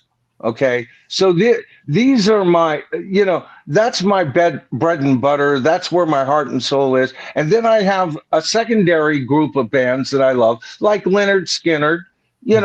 They're not top tier for me, but they're top tier for a lot of my viewers. And I love them. I saw them in their original thing. They opened up for The Who at that concert, baby. Okay. They were great.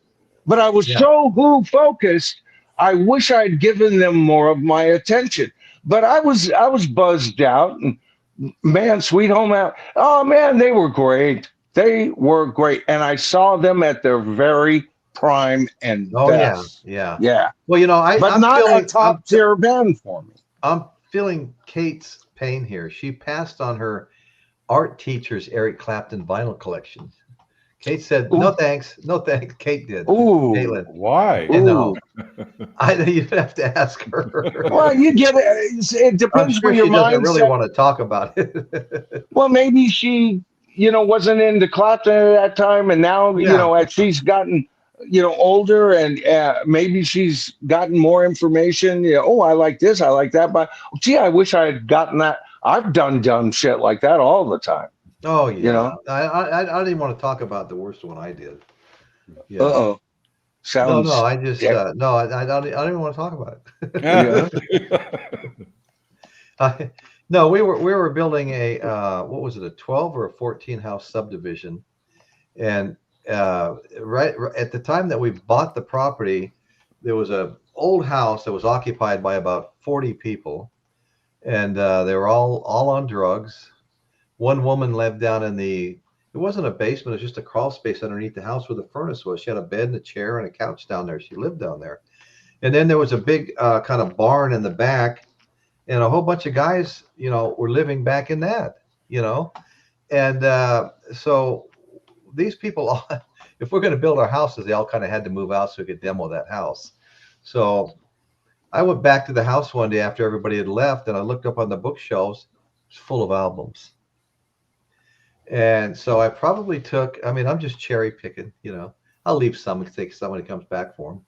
But they were all left. They were gone. The place was vacant now, except for those albums. So I wound up taking a whole bunch, and that's as far as I don't have them anymore. That's as far as I want to go with that story. I wound up just tripping over them in the garage before I had a vinyl player again, before I was really playing records again, and so I just got rid of them. And I mean, not a lot of it was it wasn't all my taste. I had several. Well, there were some Eagles, and there was a lot that was my taste. There was some Iron Maiden. I've never had an Iron Maiden album before, but there was 3 or 4 Iron Maiden albums. I probably could have got into that a little bit. I've listened to a little bit of their music. I think I even have one demo album of theirs. Part of a. I've gotten music from a lot of different crazy sources. I'm working in an apartment building. I'm having a conversation. The guy goes, "Well, anybody that wants some CDs?" And I go, "Yeah, I'll take them." He brings out a box full with 160 CDs. That's that double rack you see back there that I'm pointing at. 160 CDs. I mean, there was Pink Floyd, there was Jimi Hendrix, there was Beatles. I think the Beatles anthology's in there. I mean, it's like every band you could think of was part of that collection. Even some classical and stuff, which I kind of weeded out. I'm really into it. But then I'm working on the same apartment building, and some guy comes down. He's talking. We're talking about music, and I might have got him to subscribe to my channel or something. He goes, "I'll be right back," and he goes up to his apartment, brings back this Cream album, Rarities, where every single song's on both mono and stereo on his album. Some unreleased stuff and the whole 9 yards. It's just called Cream Rarities Collector's Edition. I'd never seen that before. So I come by things like that. My ex-son-in-law calls me, "Hey, Royce, I know you take really good care of your vinyl and stuff." He goes, "My storage unit got flooded, and I've got a whole bunch of albums that are stuck together, and there's mold there and everything else." So he brings over 22 albums and gives them to me, And I mean, there was like everything in the world was in there, Foreigner, Rush, Ozzy Osbourne, Black Sabbath. I mean, we listened to the same stuff. And then there was some kind of trippy one-off things that were like special, not for, not ever sold, but, distributed somehow. And he said, "Well, these are the worst ones. I've still got more." And we haven't talked about the rest of them yet. And I don't think I don't think I'm going to see those. But some of these covers, you literally were destroying them, trying to pull them apart, trying everything to take them apart without thrashing them, And but then some of them weren't that bad, just a little bit wet along the bottom edge. So anyway, this stuff comes from everywhere sometimes. I saw somebody mention Rory Gallagher in the chat there. Now, that friend of mine, Paul Guerin, that we interviewed a few months ago. Yeah. Now, after Rory Gallagher passed away back in '95, they put his guitar in storage, and it stayed in storage for years. And the first person to play that guitar, was Paul. Paul was the first one to play that. Oh wow! And another story too. When he was with, I guess he's still in this band with Joe Elliott from Def Leppard, side band called Down and Out. Down and Outs, yeah. And they were performing a concert. And he didn't know this was going to happen. He happened to look on the side stage, and there's Jimmy Page sitting on the chair. watching him. No And kidding. he's thinking, "Oh shit!" Right. Boy, yeah, That would be very very intimidating for sure. So once the show was over, Roy Gallagher would be my seventh favorite guitar player. I think I discovered him with the album Tattoo. I showed my younger brother. We have a brother between us, so he's the third brother down. And him and I, Gary and I, we agree on a lot of things and everything. And of course, he was a lot younger when that album came out. I was 18. He must have been 13, right? And I showed him the album. He's been a fan. Roy Gallagher is his favorite. And my brother is a fantastic.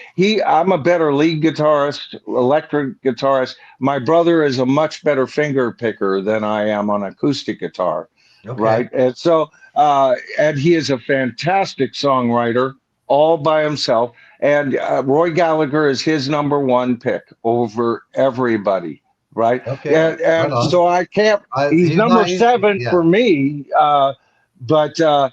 That's only because of who he's competing with. And when I'm in the mood, I've already picked up my Roy Gallagher album. When I'm in the mood, Jimmy Page can't hold a candle to him. Yeah, when I'm in the mood for Santana, I'm sorry, Hendrix can go suck a lemon, because Santana's God when I'm in a Santana mood. Because nobody absolutely have loved Santana since Woodstock. Nobody does Latino jazz like that man. No, nobody. Another thing that I consider, for example, in my last incarnation as a active working musician, I was in a duo called Area 51. Okay, and don't ask why we were called that, because I'd have to kill you. But I was on finger picking and strumming and singing lead to my songs. And Garth O'Brien was the guitarist. He applied all the orchestration and solos, and it was just two guitars, one voice and two voices for certain harmonies. And we just worked that out, doing that. So I love that whole approach when you're talking about guitarists who you get somebody with a vocabulary. Garth has probably the second best vocabulary I've ever worked with on a guitarist. The other would have been a guy named Cole Burnett. They think differently, and all of a sudden they're playing notes that you've never heard, and all based on blues scale, Ionian scales, whatever. Yeah, there you go. That's Paul playing. That's Paul playing Rory Gallagher's guitar. Oh God, I'm so jealous. Oh wow. That's amazing, Dan. That is amazing. Oh man. Oh, look at that. Eat your heart out, Wings World. Right. Well, I want to say Winslow Red Cross says, don't forget Alvin Lee. Right. Oh God, he'd be in my top 20. His performance doing the song Going Home at Woodstock was, I've got 4 or 5 of his albums. He's an amazing guitar player. A lot of live stuff. I think every album I have of his is live. Yeah. Yeah, he's fantastic. I really dig the guy. I have to say one thing to everybody tonight. Listen, you've got a super thanks, brother. I have a super thanks. Joseph Blue is in the house. Not that this Joseph Blue is in the house. Okay. All right. Let me just say this while we're talking about that. Okay. Okay.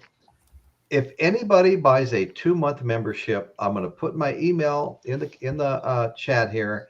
And you send me your address, and I will send you a 4 Horsemen mug if you buy a 2-month membership. Okay, 4 Horsemen on one side, my logo, and the 4 Horsemen on this side. So anybody buys a 2-month membership or a $15 super chat, I'm sending these to you for below my cost, because the shipping alone is $5 or $6, and it costs $11 to have the mug made and sent to me. So. Anyway, $15 super chat or 2 months membership, and I'm sending you a 4 Horsemen mug. So anyway, you know why I think that's such a good deal, Royce, is think, especially for those viewers, I know you're out there who watch us on a big screen TV on your sofa, and just sipping on whatever you want with your own being a sofa warrior, being one of the sofa four horsemen yourself. I love the whole idea. Yeah. Exactly. Yeah. Yeah. So anyway, yeah, just trying to throw a little promotional stuff out there, folks. And Would anyway, make a so great Joseph, Christmas gift too. oh yeah, Joseph, I want to thank you so much for your $5 super chat. Amen That's to that, absolutely. He says, "What does the Four Horsemen think of Mark Knopfler?" You know what? He's great. My wife and I have. I call it one channel. All we do is stream on TV anymore. We had what was it? Dish Network cost us $150 a month, and there was never anything to watch there. You know, you'd get the local news, whatever. But so we finally just said screw this and went to straight streaming. So we wind up watching tons and tons of music playlists, and Mark Knopfler is real popular on the playlist. Betty and I both agree, man. We love the way he finger picks on his electric guitar. The man is just a master. I love Mark Knopfler. Betty and I both do. We think he's an amazing guitar player, and it's just, it's a little bit like, well, I won't say just like him, but it's just so toneful and tasty. These licks are. He's not trying to be lightning fast all the time. He's not, but it's just a stylistic technique that he uses, and it's top notch. Yeah, great I rank player. him very, very high. I do too. He would be in my personal top 10.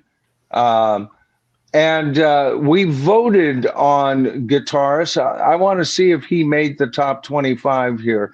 Yeah, Mark Knopfler, the Tribe nominated him as the 21st best guitarist in classic rock. Now, this is the top 25. Can I read this to you, brother? Yes. Here, wait a minute. Let me. I know we're talking about something else, but the chat's kind of gone over this, and a live stream should adapt to this.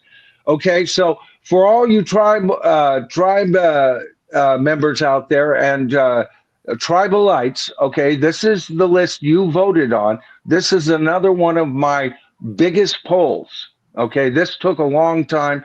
Another one that had tens of thousands of votes to accumulate. I was tabulating this list for the longest time. These are the top 25. If you're in the top 100, you're a damn great guitarist, all right? I can think of 50 that aren't on this list that I'm big time fans of.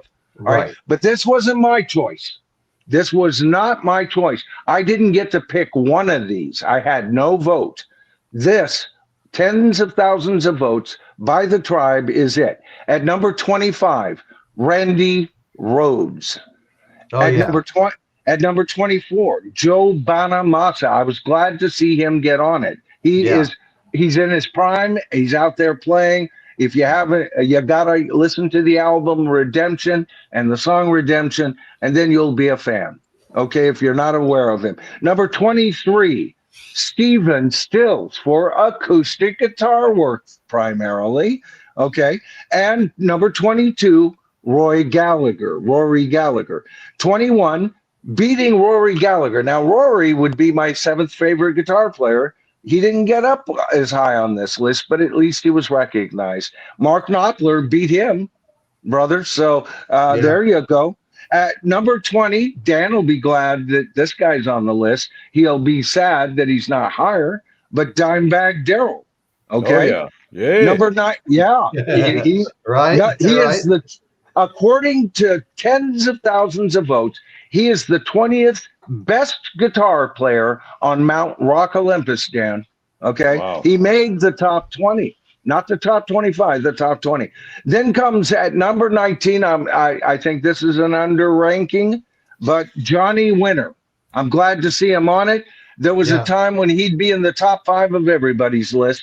How people forget. Another guy who is good, just as good at acoustic as he is at electric, at number 18, Lindsey Buckingham from Fleetwood Mac. Then comes at number 17, Prince. All right. Number 16, B.B. King. Number 15, Billy Gibbons. Number 14, Robin Trower. One of you mentioned Robin Trower. Royce was busy talking. I couldn't tell you, but I agreed with your nomination there. He's one of my favorites. Seen him a couple of times live. Yeah. And Bridge of Sighs is a masterpiece and would be in my top 10 albums of all time. So Robin Trower at number 14. Terry Kath at number 13. Oh, yeah. 12. Yeah. Tony Iommi. Ooh, just missing the top 10. Now, 11, he's in good company, missing the top 10. Barely beating out Tony Iommi. Eddie Van Halen. I would have thought he was a shoo-in for the top 10 for sure. Okay, now we get to the top 10. I was glad, though, because I think I'm more excited about this guitar player than Eddie Van Halen or even Tony Iommi, and you know I love Tony.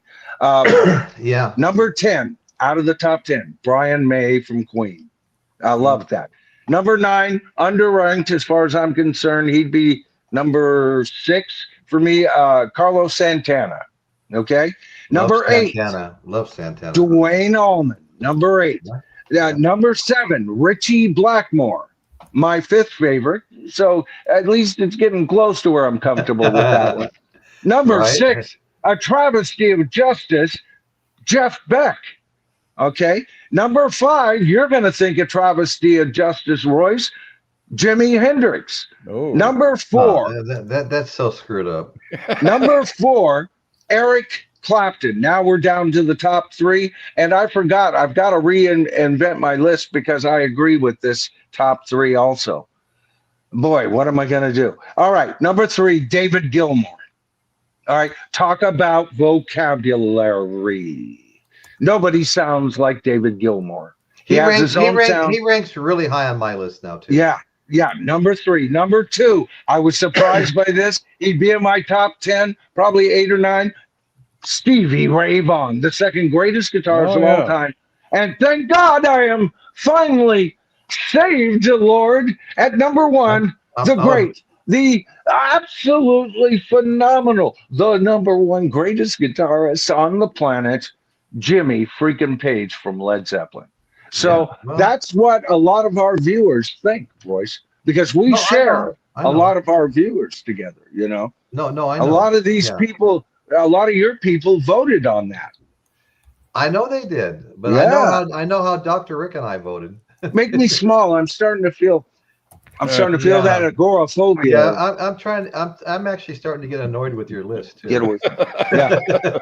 It's easy to do. Or at least that's what my wife tells me all the time. Did you ever see me so? Did you ever see Jimmy Page with Paul Rogers in The Firm? No, I've seen videos. I haven't. I always thought The Firm was a hit and miss proposition. Some great stuff. Yeah, they didn't last long, but they didn't. They were good. Well, I'd like to get that. I'd like to get that album. Now, what they did during The Firm, they played some of the Firm songs. Of course, they played a few Zeppelin songs too, Dazed and Confused. Right. You know. So. Right. And Paul Rogers has got. You know, I've said it recently. He could be as high as my second favorite vocalist. I'm kind of reassessing that, but he was always very high in the top 5 for me. Man, that white boy can sure sing the blues. Oh yeah. You know, no, his soul comes through the tearing of his larynx. Yeah. When I hear him. Yeah. Oh my God. Well, now that was. Did you say Kenny Wayne Shepherd? Is that he's very high. I did. Okay. Yeah. I think I was actually reading your list when I thought of Kenny Wayne Shepherd because he was also at. It's not Hendrix tribute. It's Experience Hendrix. Kenny Wayne Shepherd was there. He's great. He's great. Yeah, Buddy Guy was there. I saw Buddy Guy twice there. Saw Jeff Beck twice there. Just so many people. Yeah, they were all great. See, on that list, I would have taken B.B. King off, even though he's great. He'd be in my top 50. I've seen B.B. But King. I would have put Albert King. I've seen Albert. Yeah, Albert, Freddie, all the Kings are good, and they don't always. But Albert King sounds so freaking classic rock and roll. His riffs are classic rock and roll, and he's fucking fast, man. Oh, he's a monster. There's no two ways about it. Yeah. You were talking about 10 years after Alvin Lee, known for his speed. So was Albert, baby. No, that's exactly right. Yeah. That's exactly right, Michael. Well, folks, I think we've pretty much beat it to death here tonight. You know what? I had a ton of fun. I like it if a stream will go with the edge. You see, somebody makes an off comment, and then all of a sudden you see the audience get into it. The peanut gallery. Right. And I was reading that while you were tying up your loose ends on your last comments, and I was going, yeah. And I was doing thumbs up to them, but I didn't know if they saw me responding to theirs. Maybe 5 or 6 of them thought I was, but gotcha. I was responding to all of the comments regarding favorite guitarists. You know what, Royce? Yeah. What? It's been a while since we've done a show on that. Yeah. Certainly was a popular stream tonight. Yes, it was. As far as the peanut gallery went, man.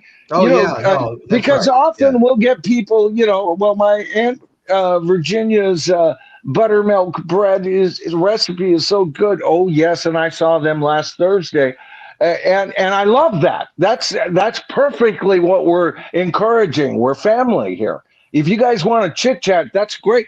But I love it also when the chit chat kind of aspects get interrupted and the peanut gallery go, oh, wait a minute, they're talking about something I got something to say about, Right. That means we sparked interest tonight. That's great. Let me see what the group thinks about this here on the panel. Dwayne Wolotica is saying, can we do a discussion on Procol Harum? Yeah. Speaking of great guitar players, Robin Trower. Speaking of Robin Trower, right. Yeah, I mean, I don't know when exactly, but yeah, I'll definitely add that to the list and we'll work on getting that up there. Yeah. And another thing we were talking about, Blind Faith and, live. Yeah. It's, Eric, the Crossroads box set number 2, it's all live in the 70s, 4 CD set. Okay. But there's I feel like I've lived a sheltered life seeing you pull all this stuff up. Can't Find My Way Home and Presence of the Lord are both on the disc 1 and the really cool live versions. Chris, every time I realize, because when you're up here, I don't think of age 99% of the time. I in the back of my mind, I go, well, he's the young guy. He's the George Harrison out of the group. He's the kid. But I respect you so much, and your knowledge base. Yeah, I've got to tell you, it is heartening to see somebody of your generation so well informed and interested in physical media as well. Because us old dinosaurs, we're going to pass by the way, and you'll be the next elders to lead the charge, brother. But I'm getting that from my channel too. A lot of people who I have a growing viewership from people 35 on up now. All of those. When I first started, my thing was like 65 or above or whatever. Some old guy. Oh, I'm an old guy. I'll watch his stuff. And those were my first subscribers. And for the longest time, I had my generation of subscribers. It's still my largest viewership, but the other viewerships are happening. And because people your age are waking up, it's like you've snapped yourself out of the alternative reality of what entertainment is, what true art is, and what's being sold, garbage sold is that. And all I can say is kudos to you, because you're facing barriers to fall in love with this music Royce and I didn't have. Matter of fact, we would have been considered totally L7, man, totally square. If we didn't like Cream, if we didn't like Hendrix, they'd go, "What? Well, Who's that retard?" You know? I didn't need any coaxing, but let me just say this, guys, real quick. Okay, anybody that's watching out there that hasn't already hit the like button, please hit that like button. It helps to get the show distributed to a larger audience, which helps the show. And also, if you're not already a subscriber, please hit that subscribe button. We have hundreds of videos for you to go watch on our channel, available to you anytime. So subscribe to the channel, give us a like. We would really appreciate it. And I'm going to do one more chance. If anybody wants to make a super chat for $15, I'm going to send them one of the 4 Horsemen mugs. Okay. Or if you buy 2 months of membership, I'm going to send you. And that's the mugs cost more than either one of those. Okay. So it's more like a gift. But anyway, so I noticed we got some new people here. Hold on just a minute, Chris. Okay. Got some new people here, and we got for the record. Thank you for 41. Yo, here. 41. There's a guy from a younger generation, man. There you go. Yeah. You're the new elders in training. No, I'm serious. You know what that kind of reminds me of? When I was a teenager listening to what was rock and roll, but not considered classic rock, I discovered the big bands, from the 40s. And, Oh, me too. Yeah. So that's kind of very similar. The kids nowadays are looking back and discovering music that they never really listened to before. So just like what we did. Yeah. Dan, aren't the Andrews sisters so freaking rock and roll? Oh, yeah. Oh, God, yeah. I think they're completely freaking rock and roll for some reason. There are genre barriers that can be broken. It's the attitude. It's the jazz based on blues. They had a lot of jazz to their sound, but a lot of blues to, the bugle boy, think of those bluesy notes. That's the perfect thing. Matter of fact, it transferred 2 generations later and made a #1 hit for Bette Midler. That's right. Yeah. Yeah. And I keep waiting for some new guy named Taco or whatever to come out and do any new and upbeat, hip hop kind of laden with some rap kind of thing. It'd be a hit. It would be a hit. Yeah, take an old Glenn Miller song, and jazz it up. Oh God, yeah. That's great music. Or then we start talking about bands that use classical music like the Moody Blues and things like that. And we've talked about, that opened me up to, Beethoven. It opened me up to Bach, to Tchaikovsky, to Vivaldi. There's entire days. That's it. I'm listening to classical music, right? But classical music, I thought it was the bastard stepchild to opera, which I can't stand. Yeah, same here. Right? Oh God! Please, you're hurting my ears. I know.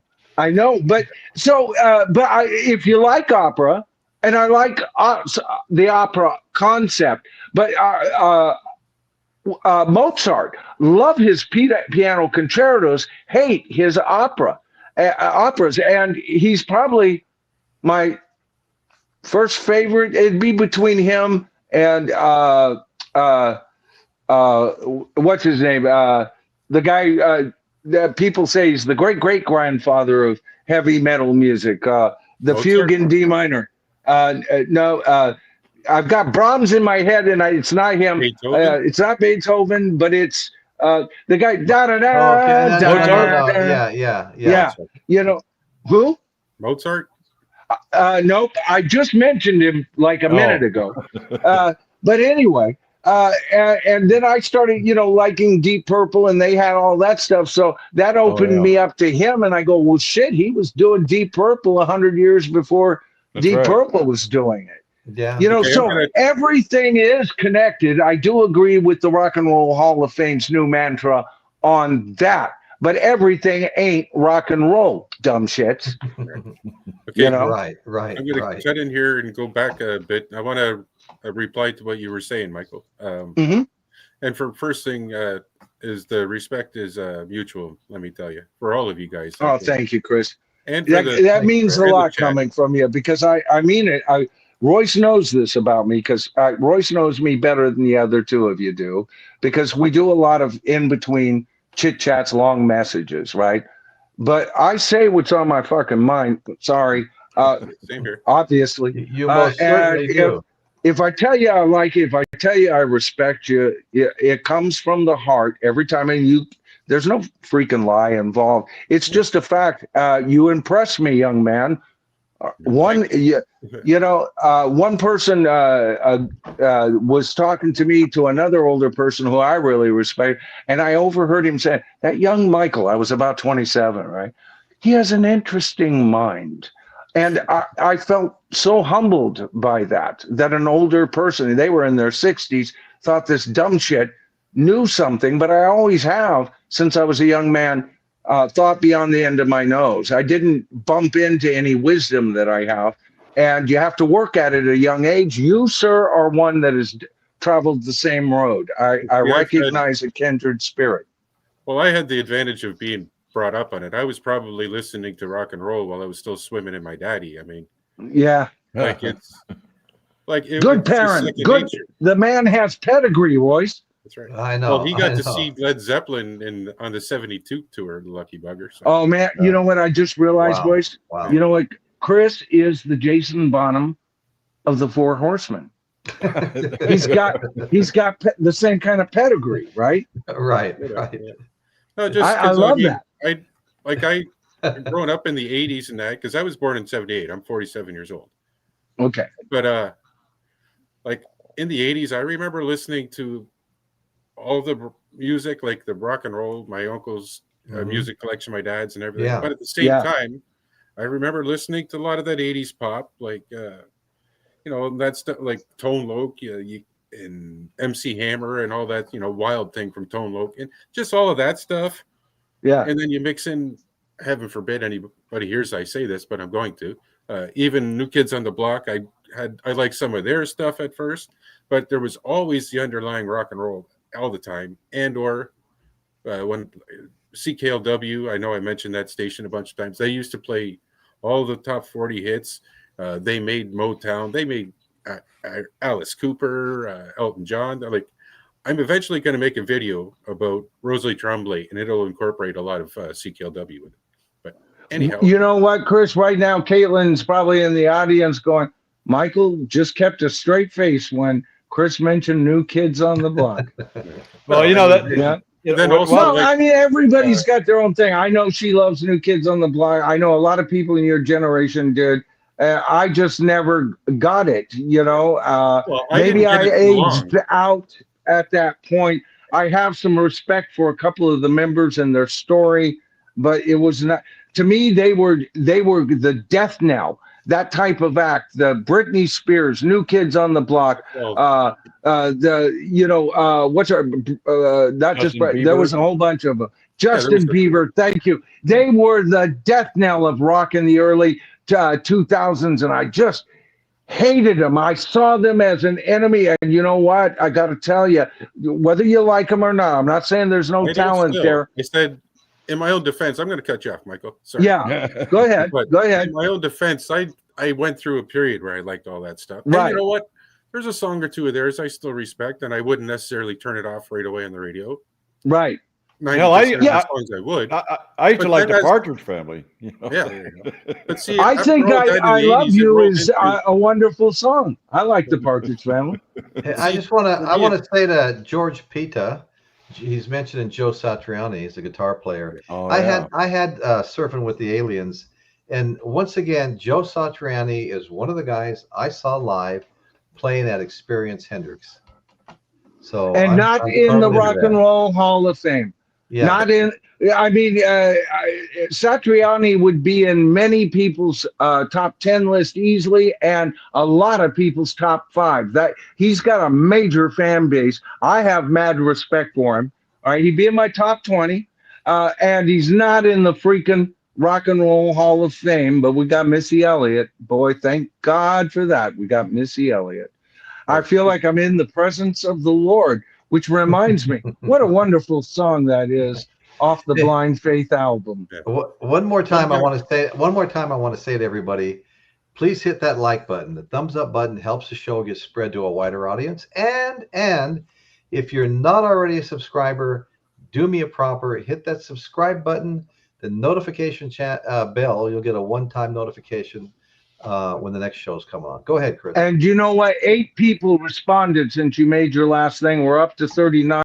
We're 11 to hit 50. If we don't hit it while we're on the stream, folks, immediately after, if we hit 50, please comment on this on the replay, by the way, because if you get more comments and a 50, the algorithm will push it even further. Sorry, Chris. I love it. I love it when you guys make comments. In fact, Dr. Rick made the comment, why don't we do a show on live albums?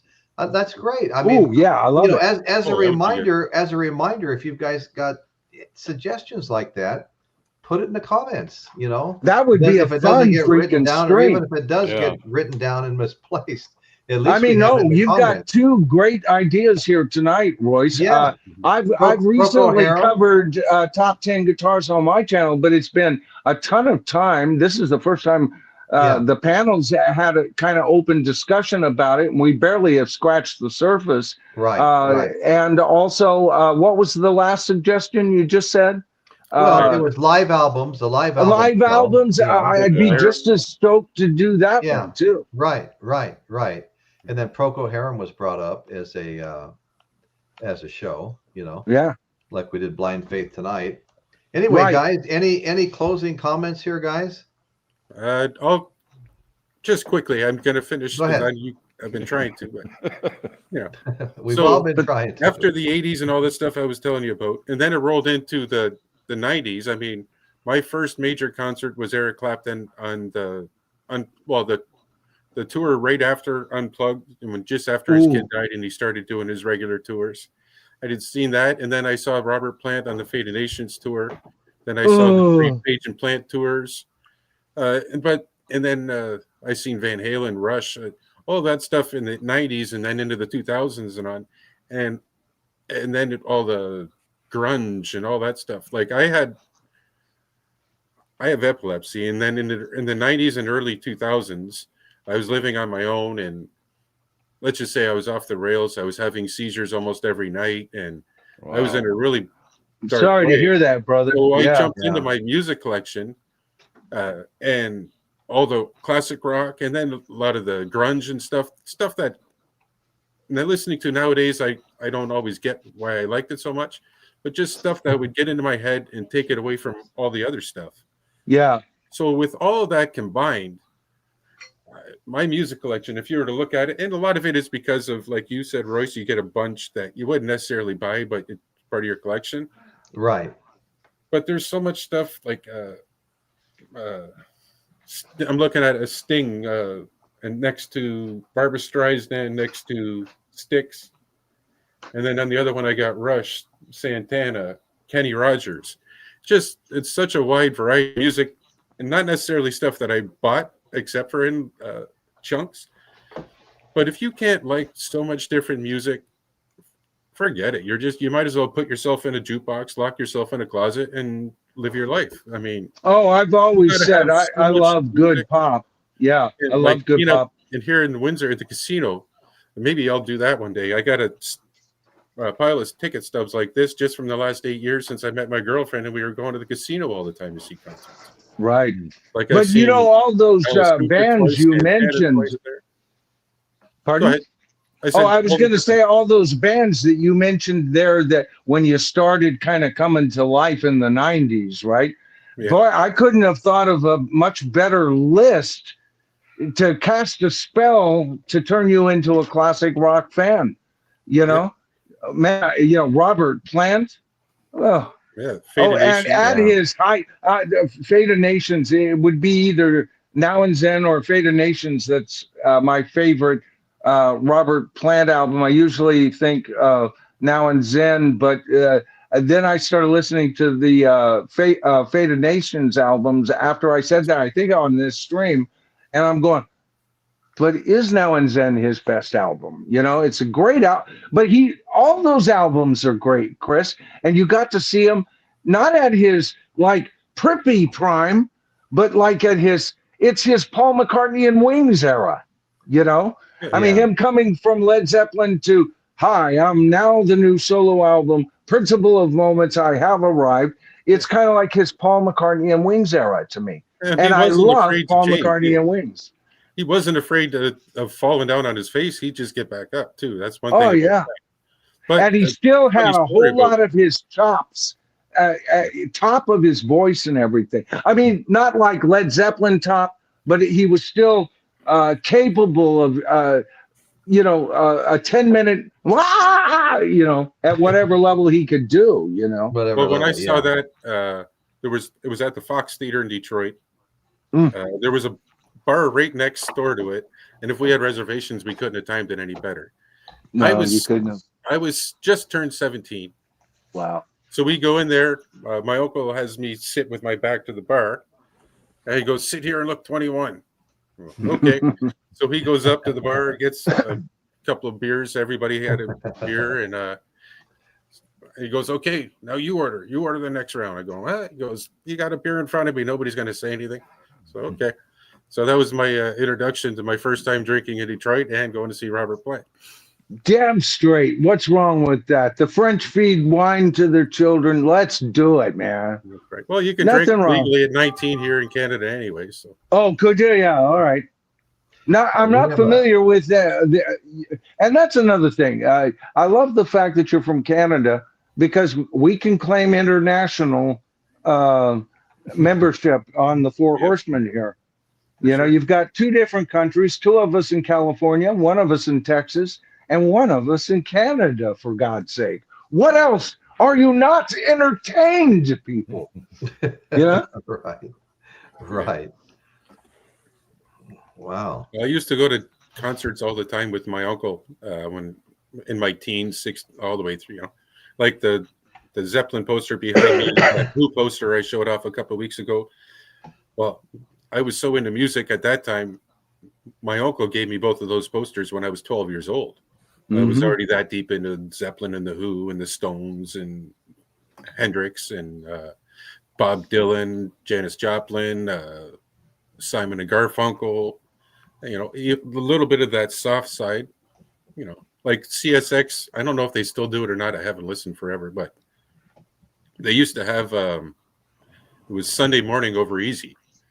And they'd play just the soft rock, the acoustic stuff, and all that. I mean, after a while, I couldn't stomach it for too long. But when I first started listening to it, I loved all that stuff. Well, a lot of people that would be maybe even two generations below you, like my daughter at 26. Of course, she was fortunate enough, like you, to have someone in her life, Daddy, who turned her on to classic rock. And she went through the time period. I don't think she liked, she loved Hannah Montana, so go figure. And there's lots of music she likes that I don't like, but the one place we can always connect, and she's as big a classic rock fan as I am. As a matter of fact, one of my favorite albums, we've talked about this before, and I just got a copy of it. It was like a grail for me. I had to get it from England, and it's Jojo Gunn's album, Jojo Gunn. Oh, yeah. And she was about 16. I'd already turned her on to Led Zeppelin. I already turned her on to the Beatles, Pink Floyd. She knows all that stuff. She loved it and everything. She turned me on to Black Veil Brides, and I loved them for a while. Until they lost their way. But she's turned me on to new music. But when I showed her, I just had a playlist with that album on one day, and we were doing a long drive, just her and me. And she goes, "Dad, why didn't you tell me about this album?" She's only the second person I've ever met in my life that is a major fan of that vastly underrated album, Jojo Gunn. God, what a great album, So this is all what it's leading up to. Dan and I and Royce, we're not going to be along together, but YouTube ain't going to die, or if it does, something will replace itself. And we need a new generation of folk who are well educated and who have rubbed shoulders with people who went through that, because maybe one day Yeah. you'll go, I remember when so and so told me they were there, right? Right. That's You know, how it works. Hey guys, let me draw your attention to something on the screen here. And the only reason I'm saying this, I was album shopping today. I didn't buy any albums. I was at some of my favorite used places. And I pulled up an album that was Sam the Sham and the Pharaohs. Woolly Bully, Little Red Woolly Riding Bully, yeah. Hood. I like both those songs. Yeah, yeah. I came that close to buying it and I didn't. And now I'm kicking myself. So anyway, guys, we're going to be wrapping up here. I think everybody that's on the show has probably already hit the like button. Everybody that's on the show is probably already a subscriber. But thank you all so much. If you're not, Oh, go ahead. well, no, baby. We're up to 44. So you just got 5 more, 6 more, and we'll hit that 50 spot. Maybe we need to keep 6 going. more. You know? Yeah, That- it's really climbing quick, isn't it? Yeah. Yeah. And we appreciate it, folks. We really appreciate it. Yeah, you have no Yeah. idea. It's a very, very easy way to help support the channel. You know, Yep. we've got this beast out there called the algorithm, and you know what? You think you're going to figure him out, but you never can. You know, I put a pre-recorded show on that I thought would do. I hope it does okay, and it got 68,000 plus views, and I put one on that I think is better. And it gets, a couple of 100 views. It's just, you still got 44 watching now too, so that's nice. Yeah. And that's good. And you are 2 away from hitting 50. That'll be the second time. That would be the second time that we hit 50 while on the air. Recently, have faith in us. Absolutely. Yeah. Folks, have faith in us. But alms for the poor. I'll tap dance. I'll do a soft shoe. I've got a couple of short pre-recorded shows I put out in the past week. One of them is the title is "Don't Bogart That Joint," and it's when Bob Dylan, turned on the Beatles with some very strong weed. He thought they already smoked weed because they did that song. What they're really saying is, I can't hide, but he thought they were saying, I get high, and he just assumed they were potheads. So they got together. He found out that he was wrong about that. So, but they really influenced their lives. I mean, who was it, Paul or John, that referred to the Rubber Soul album as the pot album? They got inspired in all kinds of different ways after they started smoking weed. It happens. Inspirational, right? And not only anyway, is the cover really fits that, because the Beatles, what a stony-assed picture of them in their finest leather, with woods in the background, kind of, right. tilted slightly, come prepared. Well, the other funny thing is, it's like Paul McCartney got so stoned, he got Mal Evans. He gave him a little notepad. He said, "Write down everything I say," and he thought he was going to be saying some really profound stuff, And so when they got it out to read it the next day to see what kind of stuff Paul came up with, it said, "There are 7 levels. There are 7 levels." That's all it said. There are 7 levels. That's how messed up he was. But I guess YouTube wasn't that impressed. They said this wasn't content suitable for advertisers, so I wasn't going to get paid if the show blew up. So I thought that was kind of funny. But then I did another one called, again, I'm touching on a subject here, drugs, but it was called "Kickstart Your Heart." Motley Crue's album, Dr. Feelgood, had a song called "Kickstart Your Heart." Well, the inspiration for that was one of Nikki Sixx's overdoses. Okay, he overdosed on heroin like 6 times or so. Yeah, one of the times he was thrown down in a dumpster, left there to die by the drug dealer whose house he was at when he overdosed. And another time, he died on the way to the hospital, and he was completely dead for a few minutes, and they finally revived him. They just kept working on him, revived him. He woke up in the hospital. He had all kinds of tubes in his nose. He ripped them all out, and just took off running out of the hospital with nothing but a pair of leather pants on. hitched a ride home, and they found him passed out with a needle in his arm. You know? Oh, that man sounds like he either needed a good rabbit's foot or should have chosen the name Nicky 7. Nicky's, yeah. Well, you know, most people don't get a second chance. He got a whole bunch of chances. Yeah. And so that was, I thought that was kind of a fun show. It was starting to, you know, go up a little bit. And it was an interesting story, you know, because it was a time when Motley Crue was like one of the biggest bands, you know, in the mid 80s, you know.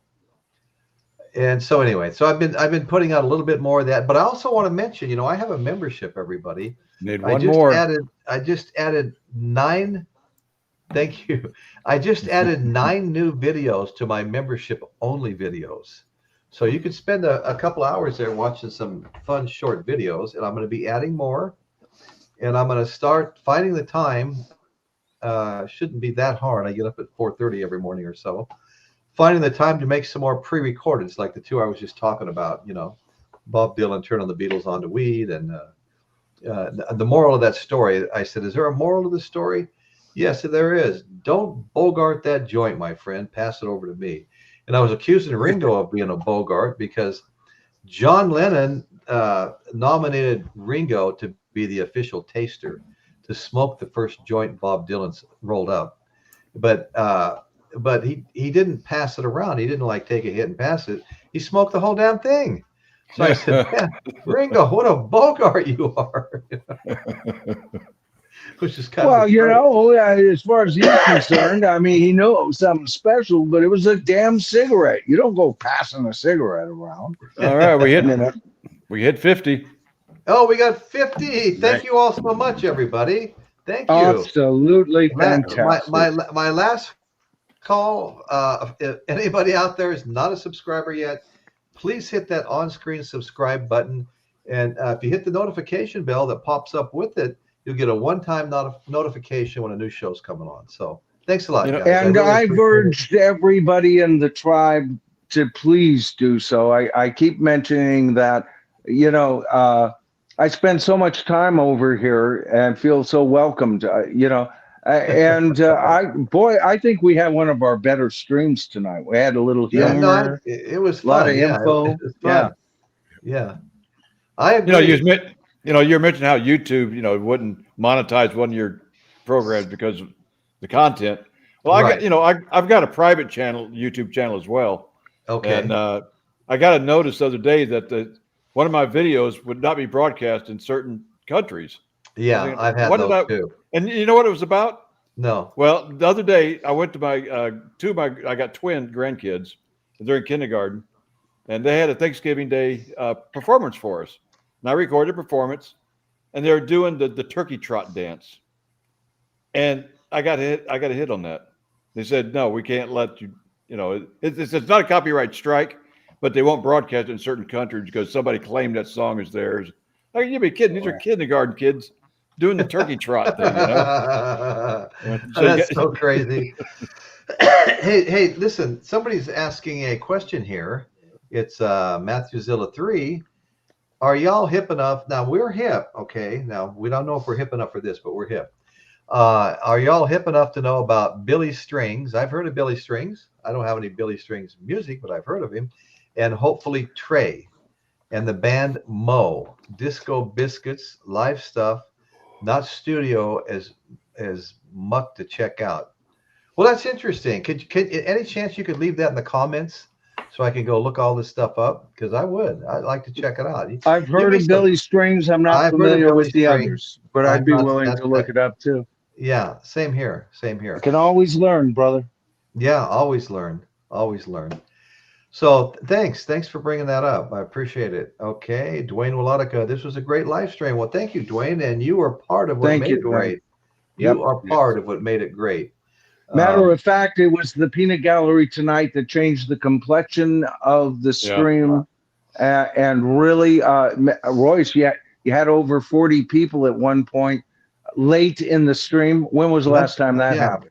I don't know. That's pretty. This is a record breaker on several things. Congratulations, several brother. levels.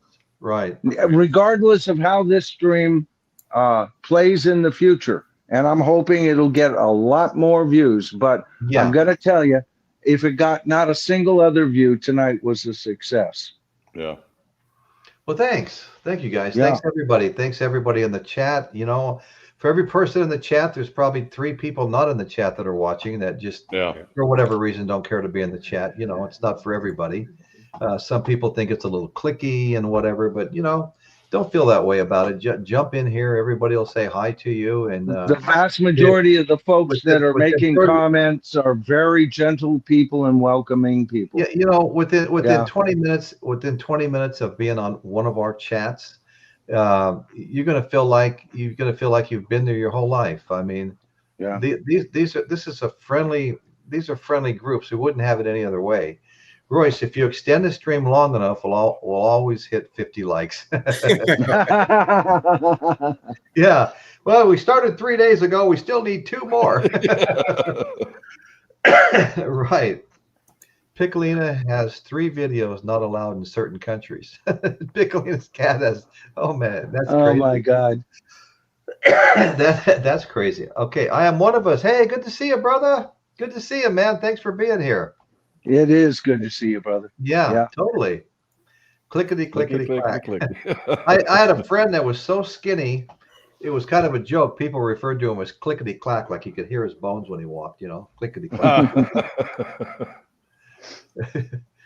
Fearless. The guy was fearless. I mean, he was about 6'3" or so. Must have weighed about 135 or 40 pounds, and he wasn't afraid of anybody or anything. You know, we had a lot of fun. Ooh. Okay, guys. Well, thank you all so much. I want to thank everybody in the chat. We love you guys in the chat. I have a wonderful panel here. Hey, Royce. Any closing statements? Yeah. Do you know what we do with big guys like that? We love them. Yeah. They make a big thunderous sound when they hit the ground. That's right. That's right. Yeah. Not too bad, Tuco. So Mission RD100, he's made some great comments tonight.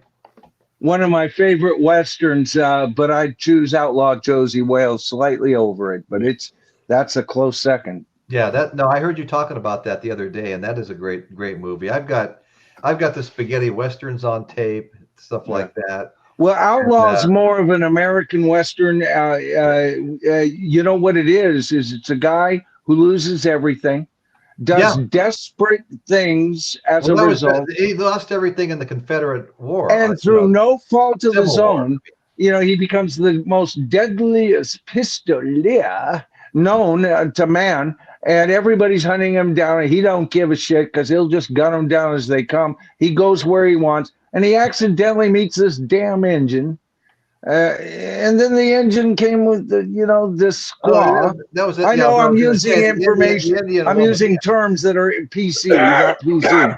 But and then he can't get rid of the 2 of them, and he just keeps getting these folks. It's about a man who's lost all. Talk about redemption. He's lost all hope in anything he ever cared for, and he finally finds a family once again. I love arcs like that. Right. And it also has some great gunfights. Oh, yeah, it's fun. No, it's a great movie. Go ahead. It's fantastic. Watch that on mushrooms and tell me you're not going to laugh your ass off every time he spittoons somebody. Yeah. Oh, yeah, and then the squaw hooks up with the old Indian. Yeah. I guess I'm not as old as I thought. That's right. That's what he said. Okay, everybody, we're going to be signing off now. Thank you all so much for the 4th of your time. Thanks, everybody in the chat. Thanks the panel. And thank you for the 52 thumbs up. Yeah. Thank you. And that's what's happening in Royce's world today. Thank you, everybody. Good night. Good night, folks. Good night, everybody.